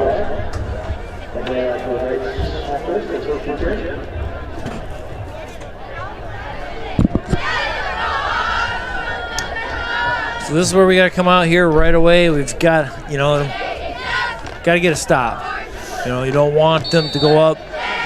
Because if they go up, they score another touch, they go up another touchdown, that's going to go continuous clock. They're just trying to prevent that. Yeah, I'm trying to prevent that. So it's a big defensive possession for us. Spotted at the 29-yard line.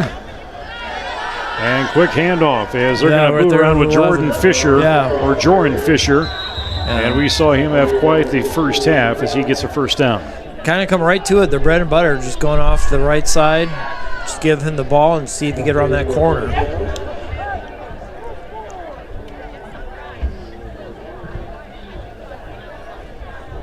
And Union looking for their first win of the season and try and spoil a homecoming here in Jesup. Fighting in, Fisher. Has quite the gap open and almost he's one trip up away from going to the end zone. You see him, you know, from up here. He's not that big a guy, but man, he is quick and fast. Yeah, I kind of stepped out here during halftime, and there's a little bit of a spit or a mist, a slight mist out there. A little bit, more humidity. You can kind of see a little bit now if you look there in the lights. Yeah, it's just enough just to come down, not to make running much anything wet, just enough that you can feel it. Now you're going to go back again, same thing, 3 plays, and keep giving him the ball. Fisher keeps going. It takes 3 to get him down. Dahl in on that one. Think about him with the size and stuff. He's getting past the line of scrimmage. He's not taking a big hit. When he's going to get tackled in the open field, it's not going to be that big a hit on him. Skylar Blatt also in that stop for Jesup.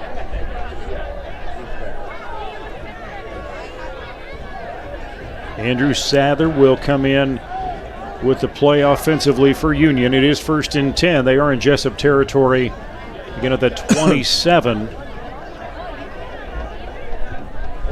And it's been Fisher a lot tonight. 2 touchdowns for him. He's had, Jason said, the first 3 plays, and they'll hand it off to Tyler Wilson. Who will get past the line of scrimmage and pick up about a 5 about a 5-yard gain.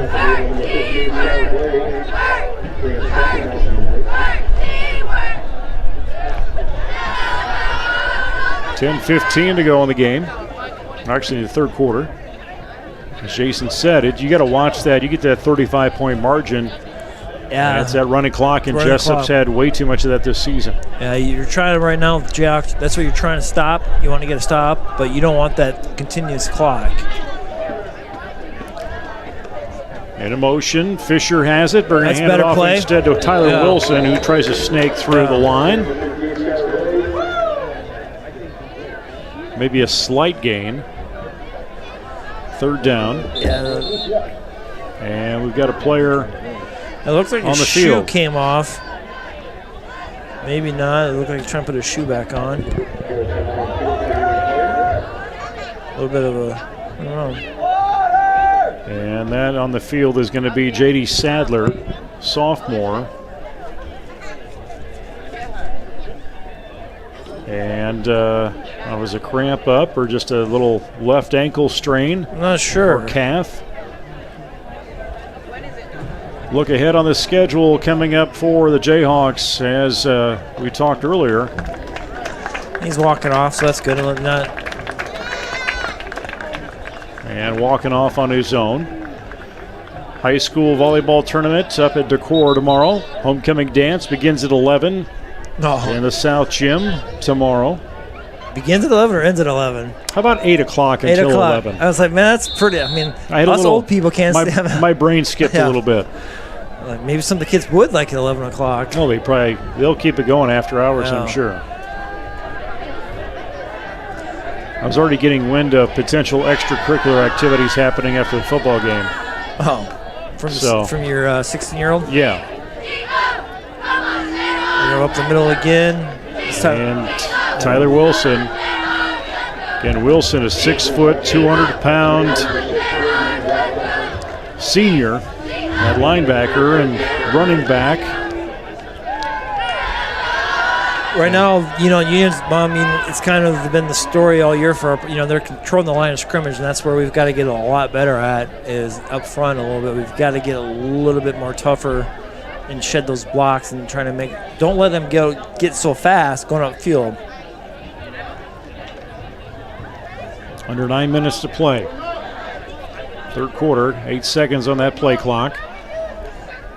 Snap of the 15-yard line. And the ball is loose and going to get scooped up. Still on the move, but right in there quickly is Dawson Bell for the tackle. Yeah, it's a little bit more slippery right now. The ball, the little bit of that missed. I think on the tackle, maybe he just got a little bit turned around a little bit. And we've got a Union player down on the field, and that's Logan Rosauer, as their trainer will come over, and Jesup's trainer had stopped over too to kind of check and see what it is, but I think a little ankle spin maybe, because he got twisted around a little bit. He went down and picked up the ball and then got tackled, got spun around, and maybe his body turned around and his foot stayed on the ground. JV football game. Union will come to town on Monday. High school volleyball game. It's fresh soft only. There's going to be multiple schools here on Monday night. Olwine, actually going to be at Olwine as Jesup goes up for that fresh soft exhibition. Junior high, 7th, 8th grade volleyball on Tuesday. Cross-country meet happening here in Jesup. And it's senior night as Hudson's here for volleyball. And you get into next week, 7th, 8th grade junior high football with AP at AP. Hudson hosting middle school volleyball. And then you get into football with Jesup Valley. North Fayette Valley coming to town for the last regular season home game. Yeah, last home game of the year. It's hard to believe that this is pretty much starting over the halfway point of the football season already. Again, one game shorter than it usually is in the regular season. And there again goes Fisher. Yeah. As Jordan Fisher not quite to the goal line.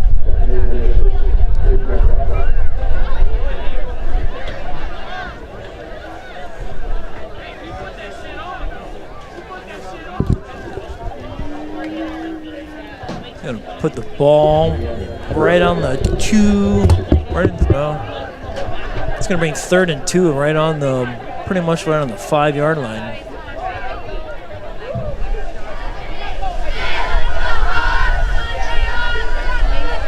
Go up there and it's going to score. And Fisher's in for the touchdown.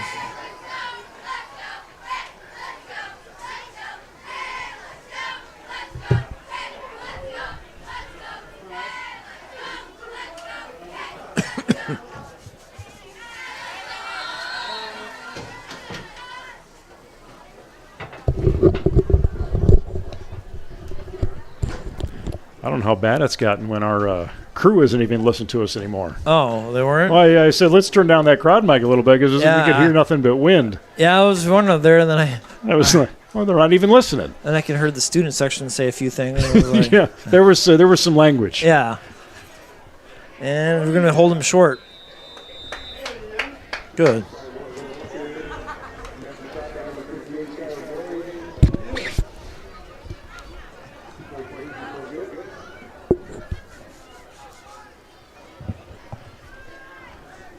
$7:45 to go, and with that gives us a margin that we don't quite want just yet. No. I think it's not quite. Well, It's not quite 35, so it's not continuous clock yet.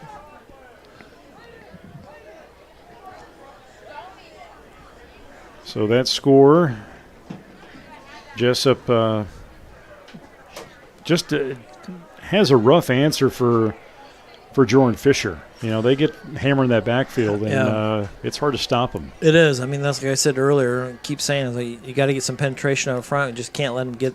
He's fast, so you just can't get like at full speed right away. So you've got to get back there a little bit quicker. I mean, a lot quicker.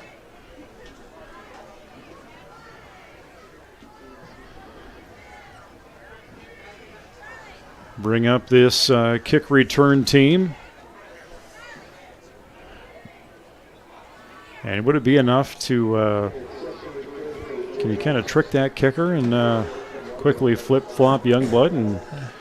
I don't know. They switch spots. And all the Yeah. decide where it's going, or I guess at this point that the wind has died. Yeah, right now it's the flag's not moving. Yeah, it's just barely moving. So we will see Brock Ruzicka come in to kick off.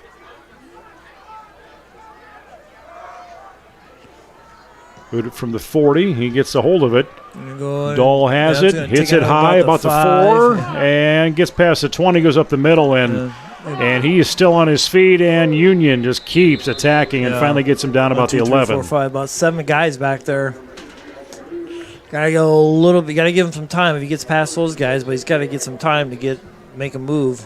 Got to get a little bit better of a block up front for those guys.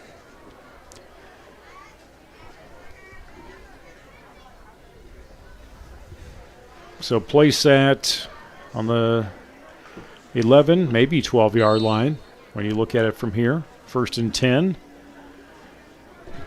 Crowd's kind of dispersed a little bit here after halftime. Yeah. And trying to snake through Youngblood. He'll get to that 15-yard line, gain about 3 yards. About 3 yards, falling forward.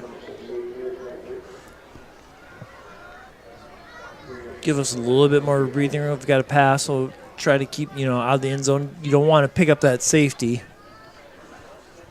Either get tackled or get a holding call in there, so it gives some more breathing room back there.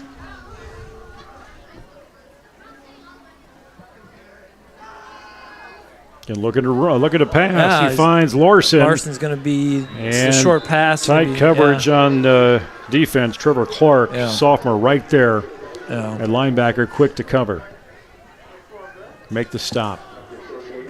Let's bring up 3rd and about 3. Yeah, 3rd and 3.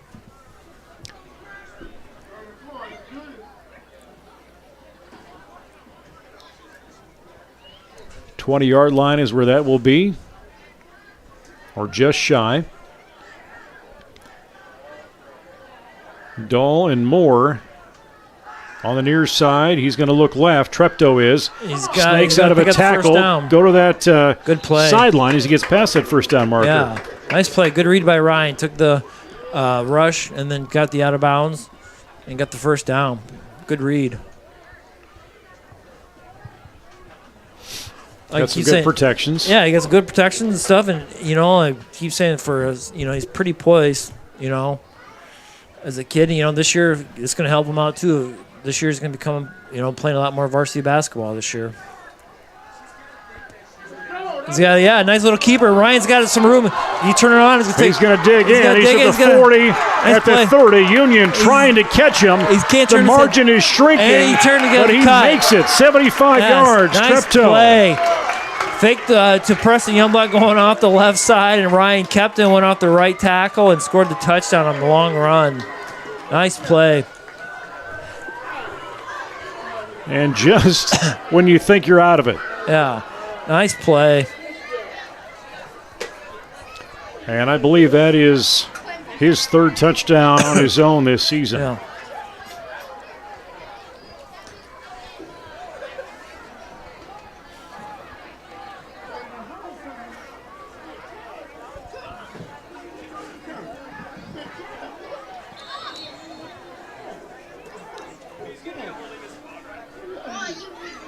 Throwing that fade in. Oh, intercepted. Yeah. Whistles will blow. They'll stop it, but Jesup brings that margin back. And it's 40-13 with 6:13 remaining. A 75-yard keeper from quarterback Ryan Treptow, sophomore, into that south end zone for the score. Yeah, he tried to throw that breaking pass and just crawled in and get it quite an inside release and just wasn't there.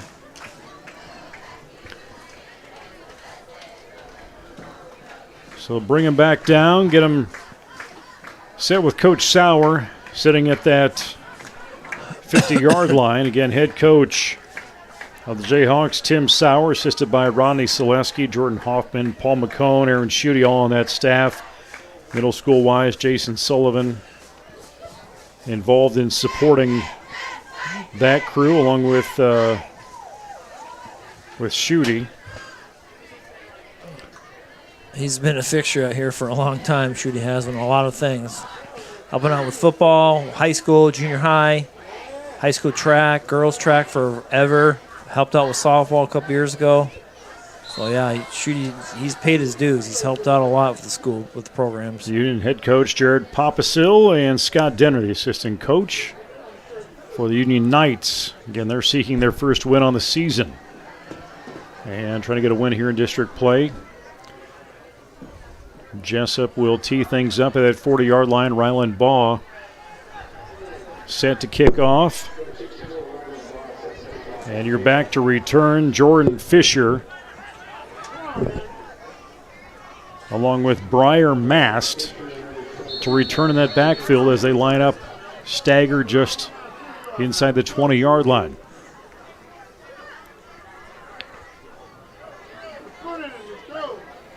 Heavy on the near side. Wind catches that a little bit. Yeah, it just knocks right over. Will knock that ball down, even though the wind isn't much. Ryland, pretty good soccer player. Plays for the Independence team. Jesup has kids go over to Independence to play soccer for boys and girls. So yeah, it's helped out both sides, I think, for a number of years, so it's fun to see. Soccer style, he'll boot it hard, and it's going to bounce just shy of the 40-yard line or 30-yard line, and getting it about 10 yards on that return, and give credit to Hunter Anderson on that catch and run.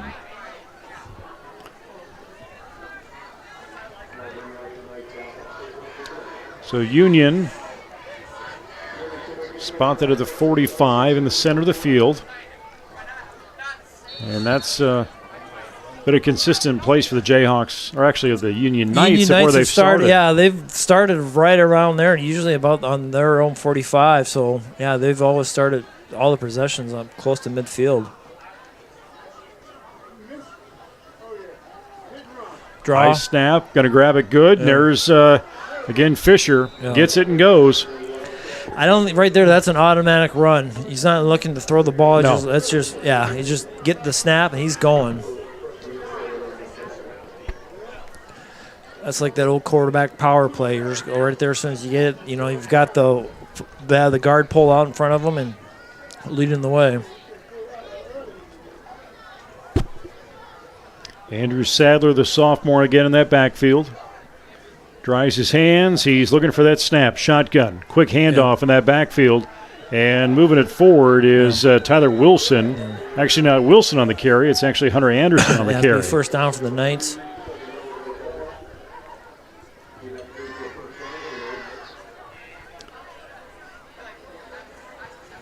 One thing they have done is Union, even if they don't have their speedsters right there, they're pretty patient running and finding their open lanes. Sebeka and Moss on the near side of the defensive front for Jesup. And they'll carry it right. Again, there's Fisher. Brevin Dahl could not he tried to come chase from the him down. backside. Yeah, Craig from the backside. And again, it's just a simple play. We just can't get it up front just to get it off the block to turn him to the inside or try to wrap him up before he can get up down the field. Andrew Devlin will come in to replace Jack Moss at that defensive guard spot.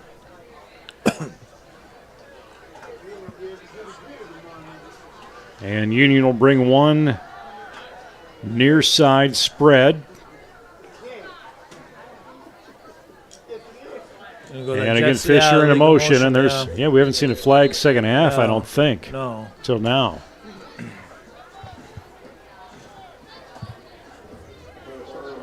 Yeah, legal motion on the camera of the motion. I think the tackle went off a little early.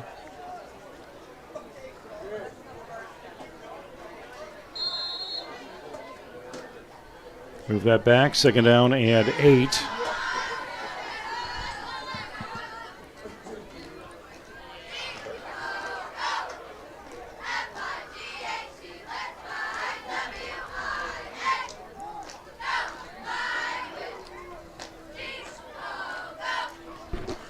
Bring Fisher in motion, and they will instead Sadler will take it on his own. Dahl will have that tackle with some assist coming in from Braden Van Brocklin. Bring up third down, be a little short of that first down, but nice play on Union's part.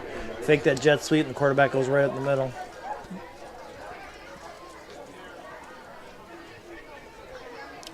Aiden Gantz Rogers coming in.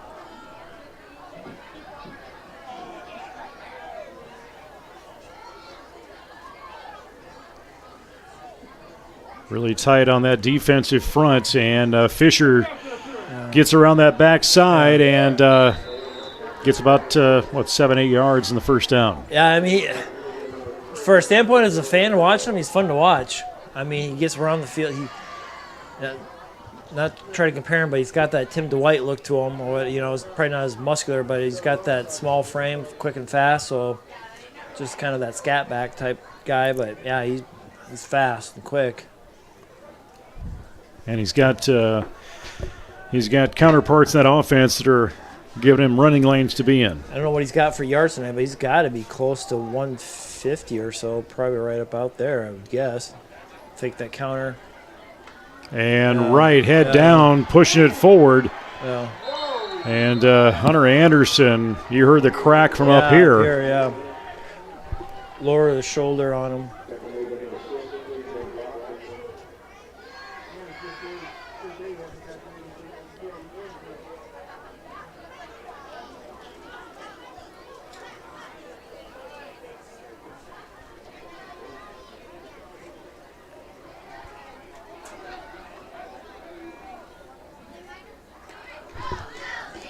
.40-13, looking for the other touchdown, and Fisher will get number 3, I believe, as he. Are they going to stop him short of the goal line?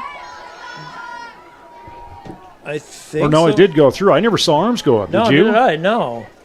Well, they gave the score. It's 46-13, but I never saw the arms go up. No one really blew the whistle. Officials never really put the arms up in the air.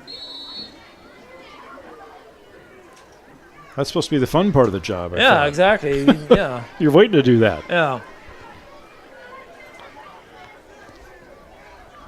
So, anticlimactic touchdown that just kind of happened. And they're going to go for a 2-point conversion, and Fisher is going to come around the end, and he'll bust in, and now they know how to put their arms up. Yeah.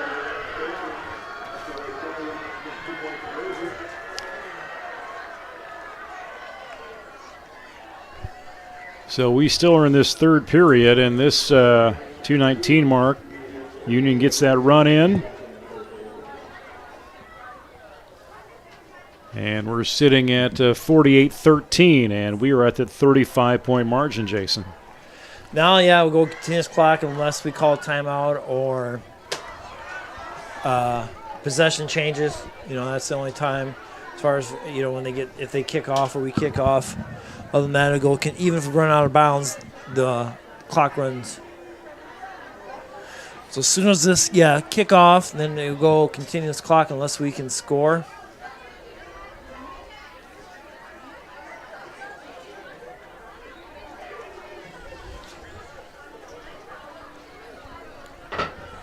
Looks like we've got more kids that, I see less kids that from earlier in the season are dressed and, so it looks like I was getting noticing more that healthier. too. Yeah, I noticed that when we came out there. I was like, looks like still a handful of kids that are still kind of hurt, but it looks like we've gotten more numbers back. Yeah, you got Wyatt Vanderwerf, who we knew wasn't going to be in this season with foot surgery. Yeah. Looks like Brennan Oshner dinged up his foot a little bit, so he hasn't been back in the game since the first half.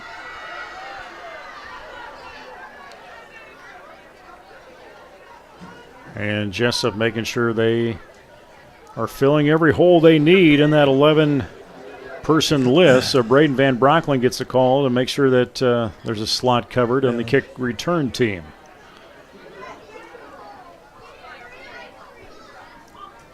.2:19 to go. Once this thing will kick off, that clock will continue to roll. Like Jason said, until there's a timeout or possession change. 35-point margin. There's the boot. And that one's going to get past Youngblood and roll into the end zone. Touchback. First one tonight.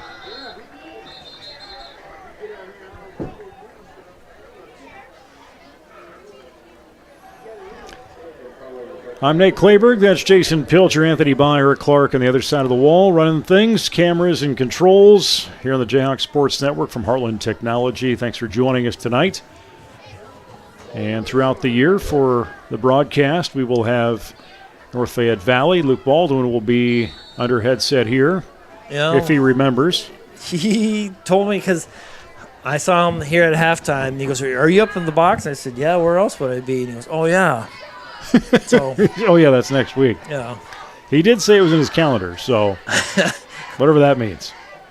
Mental calendar or somewhere on the wall. Well, I don't know. Nice run by Preston.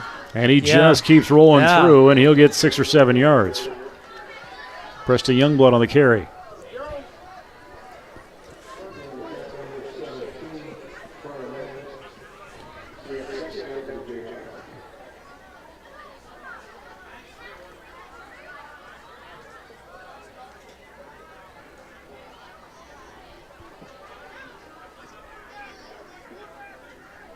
Second down, Treptow. He's got some time, looking for an opening, and just out of the reach of Brevin Dahl. Yeah, he had to get rid of that ball quickly. He had a guy coming right in his face. Trevor Clark, the coverage for Union on that.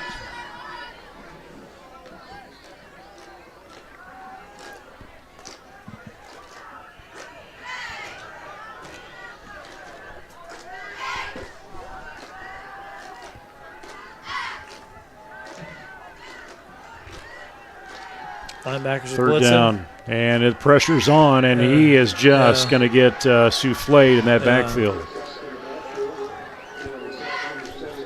Give credit on that tackle and the sack. Briar Mast, he's again leading tackler tonight for the Knights, or actually all season for the Knights. Yeah, Ryan didn't have much of a chance there. Fourth down and 13. And Ryland Baugh set the punt. He'll be standing at about that 5-yard line when he gets that ball in his hands. Need a good snap. And needs to get some distance on that. End over end. It's going to keep rolling. Gets past the 50 and the 45, about the 44, 43-yard line in Union territory before Nick Moore will touch it. And Union takes over on downs. That's a good punt.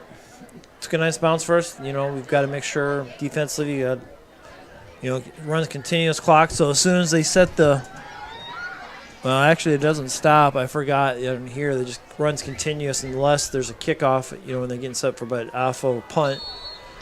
Clock runs. I think Union's going to just go ahead and get ready for the fourth quarter. So they will head to their sideline. Jesup will come over and talk to their coaches as number 3 is done. And Jesup trailing 48-13 here at the end of 3 quarters. So It's almost one step forward, 2 steps behind. Sometimes it feels like. Yeah, we've done some really good things. We, like we said before, we make some good throws, made some good plays. Defensively, we've got to get a lot better. What's one thing too? The boys are trying hard. We just got to get one thing. You've got to, sure the coaching staff's telling the boys up front, you don't have to let the guy stay in front of you. You got to get him out of your way and go after that ball and find that ball. That's one thing I think right now we're lacking is trying to find that ball and just keeping going forward, get a little bit more aggressive up front. Of course, it helps too to get a little bit more size on them. So, boys coming forward next year, hopefully get in that jack, get in the weight room, and get a lot stronger.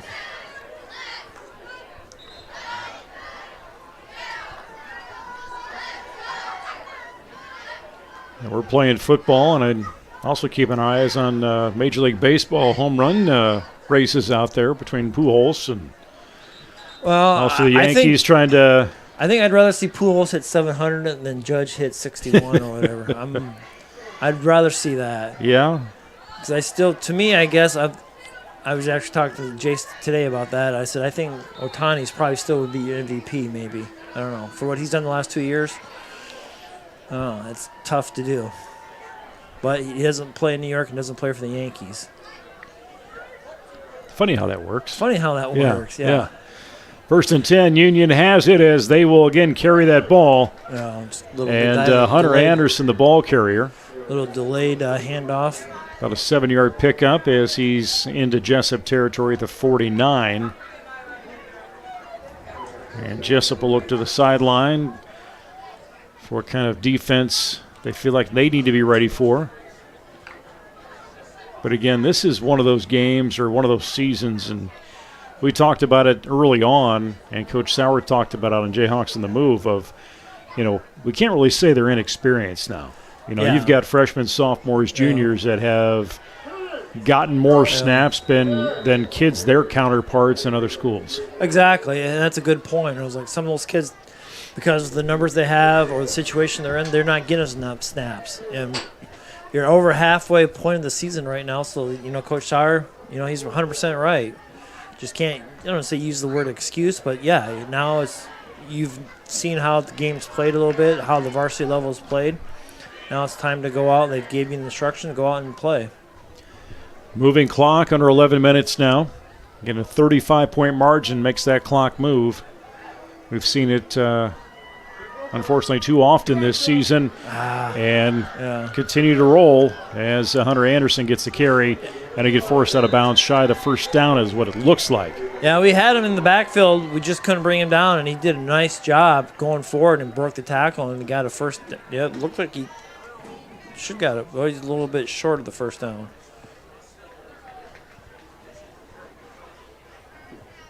Let's bring about second and a foot.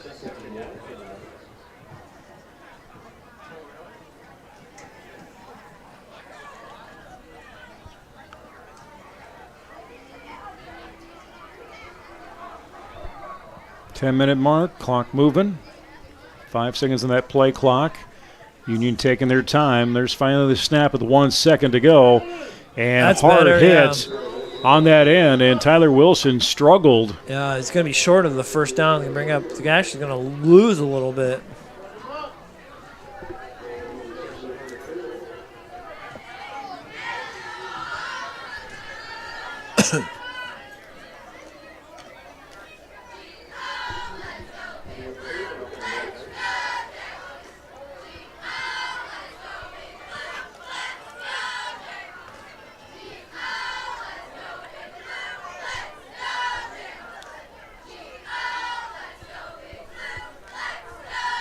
There's a snap, and Wilson again on that carry, and does he get through and around? He does. Yeah, first down. First down.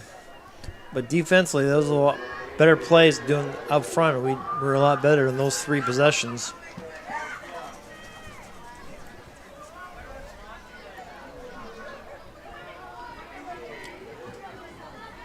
We're going to continue to work that clock. Again, the huge margin that they have, and they will end up getting their first win in district play in the 2022 season, and also the first win of the season for Union.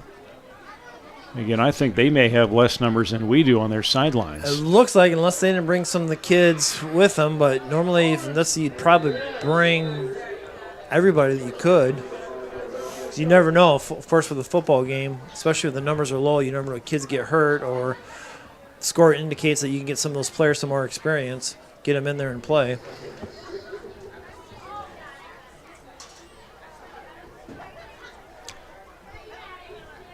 On the 29-yard line, second down and 6.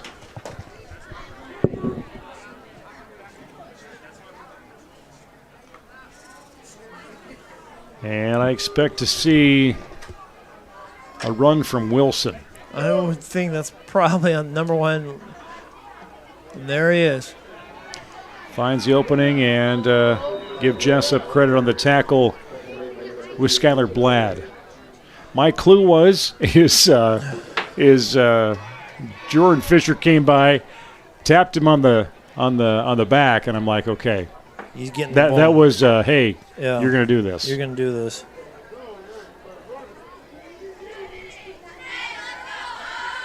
So Blad pursuing that tackle again. He has led this season in tackles for the Jayhawks.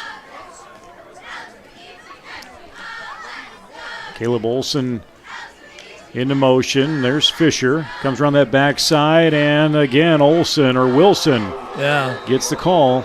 And first down. And he's got to be, 7-8 yard line down there. Pretty close. You know, they're doing that same motion of faking the jet sweep and then hitting the fullback. You know, a couple times they've had the quarterback fake the jet sweep and then going up there, but this time they get the ball to the up back, the fullback.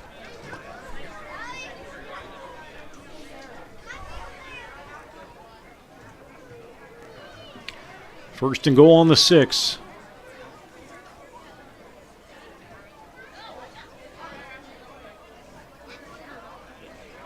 And Fisher again, the ball carrier, He's gonna score, and into the end zone for 6 points. Yeah. Is that his fourth touchdown? Sure. Yeah, so he got the, I think so. I think he's right there. Yeah, sure.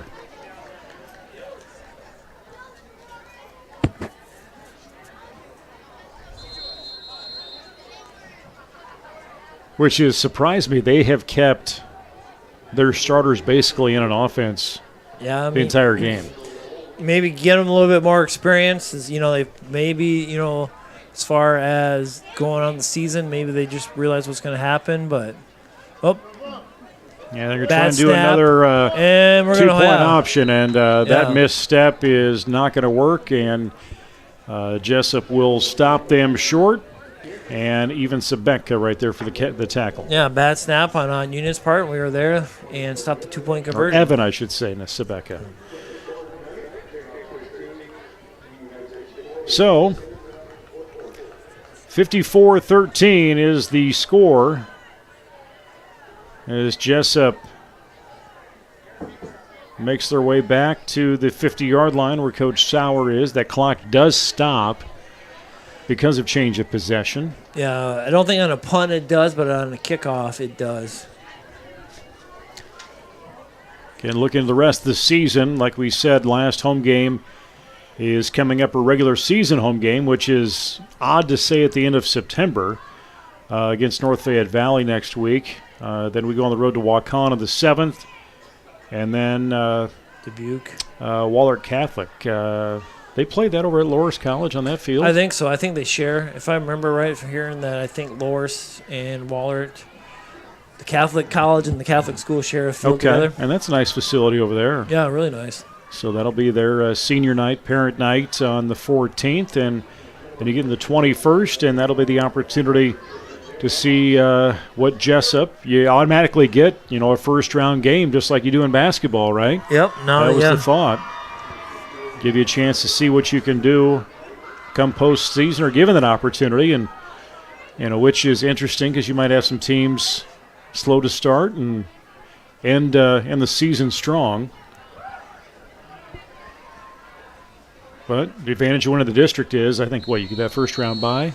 I think so. That's one thing too. I think I think you get first and second in the district. Yeah, there's something odd something like like that. that. Yeah. Again, a strong kickoff. And Dahl will catch it, and he's going to zigzag, and he was almost to the 30 and gets taken back always to the 22-yard line, 23-yard line, and the sky is opened up. Yeah, I would say right now you can just see people are going to start taking off. All of a sudden, as soon as he caught that ball right on that kickoff, the rain just started going. So people covering up their stuff and grabbing their blankets, not for warmth, but for shelter. Yeah. 5:23 on a moving clock, and this could change that receiving game a little bit for Jesup, who's seen some success. Yeah. Ball's a little bit. Brian, 1, 2, 3, can make a step. Gets it off and caught by Nick Moore. Nick Moore is going nice little cuts that he's had about that 35-yard line, and then a hard hit, high tackle for Union. Yeah, moved the chains. Good throw, good catch. And Jay Peterson gets the credit on that stop. First down.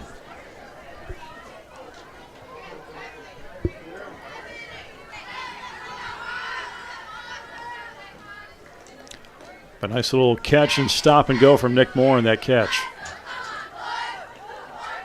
I don't know, Ryan's he's got to be close to 200 yards for pass. I mean, maybe not, but yeah, he's got to be right up about 200, and Brevin, nice catch. Brevin will have it. Kind of 40, about a 5-6 yard catch.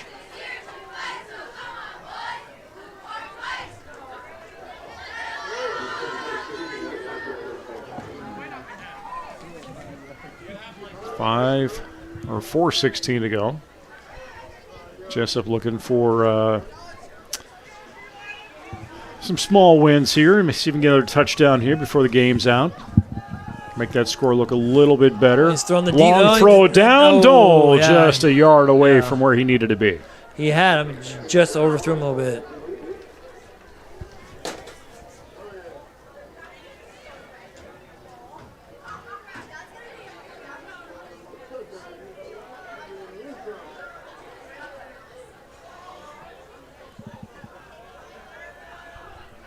Yeah, Coach Sauer was talking about Mad Dog Doppler this morning, and I was like, is it going to rain? I didn't even pay attention to it. And it didn't really seem like there was much of a chance, but we've had these off and on showers throughout the day. Treptow again back to pass on a third down, and it is going to be caught. Yeah, Nick Morgan. Nick Moore right there. Morgan. Nice getting catch, after it. 3:09. Because he's only a sophomore, correct? Sophomore, yeah. I thought he's a sophomore too. Spot that right at the 50. Larson and Kroll here on the left side. Treptow's got some time. He's got pursuit. Looks behind him, looking downfield. He tucks it and goes out of bounds at the 36. Yeah, good decision. If he would have stopped, the first down. Yeah, he gets the first down, scores a little bit closer, it would stop the clock, but that was a good play. He avoided the big hit and got a good yardage out of the play.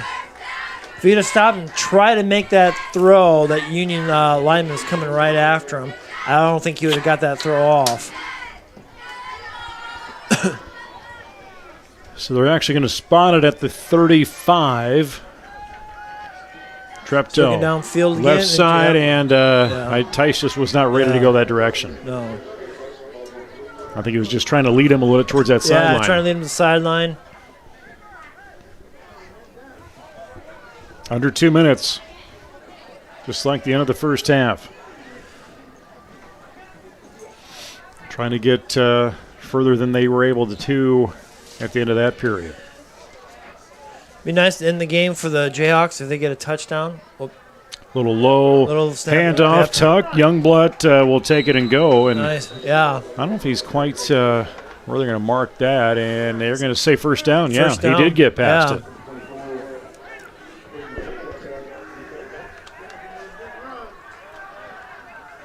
Union making some substitutions.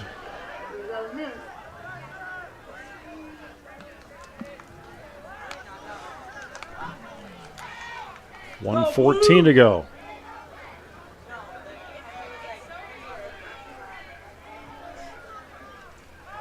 Back to pass. Treptow has some time. He's got defenders coming after him, and wide open. Tice Larson was a little bit of a duck on the ball right there. He couldn't get us. He's scrambling and made the throw. 24-yard pass play to Tice Larson, and that's what Jesup needed here in this fourth period. Yeah. Ryan did a good job of keeping that play alive. It makes the throw. Wasn't pretty a throw, but he got there. And he kept his feet going. He kept his eyes downfield, and that's very important for a quarterback. He always keeps his eyes downfield. Nice to have the Jesup ambulance crew out there. They fired up the siren at the touchdown. And they're going to go for a 2, and Youngblood going to try and barrel through, and he's going to get single-handedly stopped right shy of that goal line by Hunter Anderson. Yeah. Thought he was going to get there, and then Anderson there for Union did a nice job of making that tackle. And I can't tell, did the rain stop? There's just a brief shower. It came down pretty quick and then stopped. And everybody just scattered. Now it looks like, it stopped.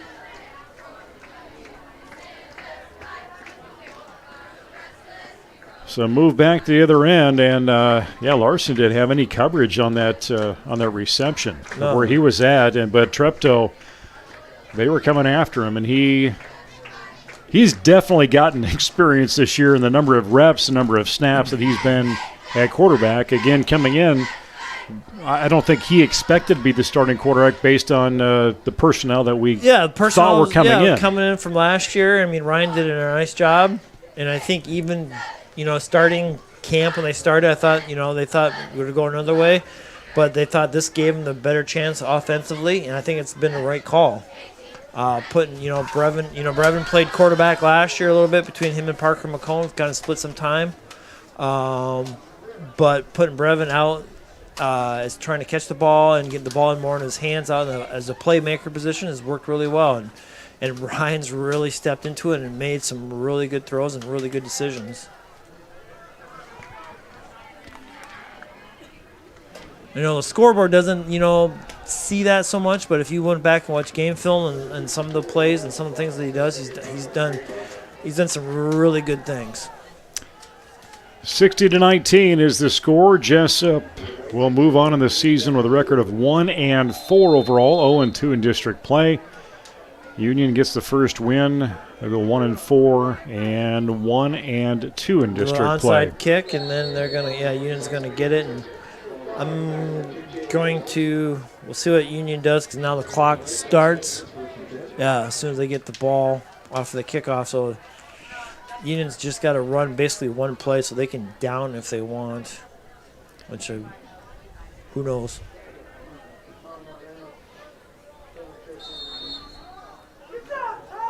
Spun at the 50-yard line. Yeah, chains are marked, clock is going, and I can imagine just victory formation. I think so. That's what it looks like they're going to do. Trying to get all the personnel in there to get the line of scrimmage to make sure everything's legal. Come in and put that knee down. And that's going to be the ball game, folks. 17 seconds will tick off the clock, and Jesup, again, they are seeking their first win in district play.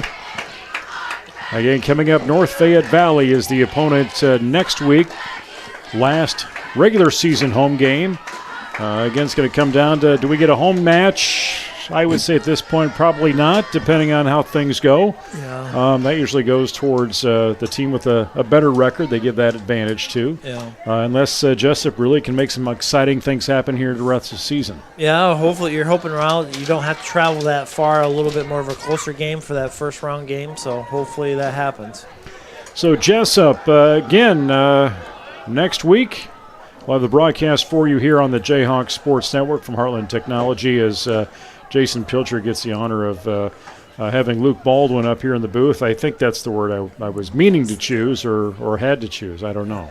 Well, we'll see. We'll see how it goes. See if the FCC comes in and shuts us down or not. Well, I guess there's always that risk that you have in anything that happens that way. So regardless, want to thank everybody for joining us in the Heartland Jayhawk Sports Network from Heartland Technology. I'm Nate Clayberg, and that's, again, Jason Pilcher. Anthony Baugh running the controls tonight. Eric Clark on camera. Again, homecoming victory did not come for the Jayhawks. we'll see what they can do as they, again, move to the rest of the week. Volleyball at home on Tuesday. Big cross-country meet also happening in Jesup on Tuesday. Everybody have a great evening. Go Jayhawks.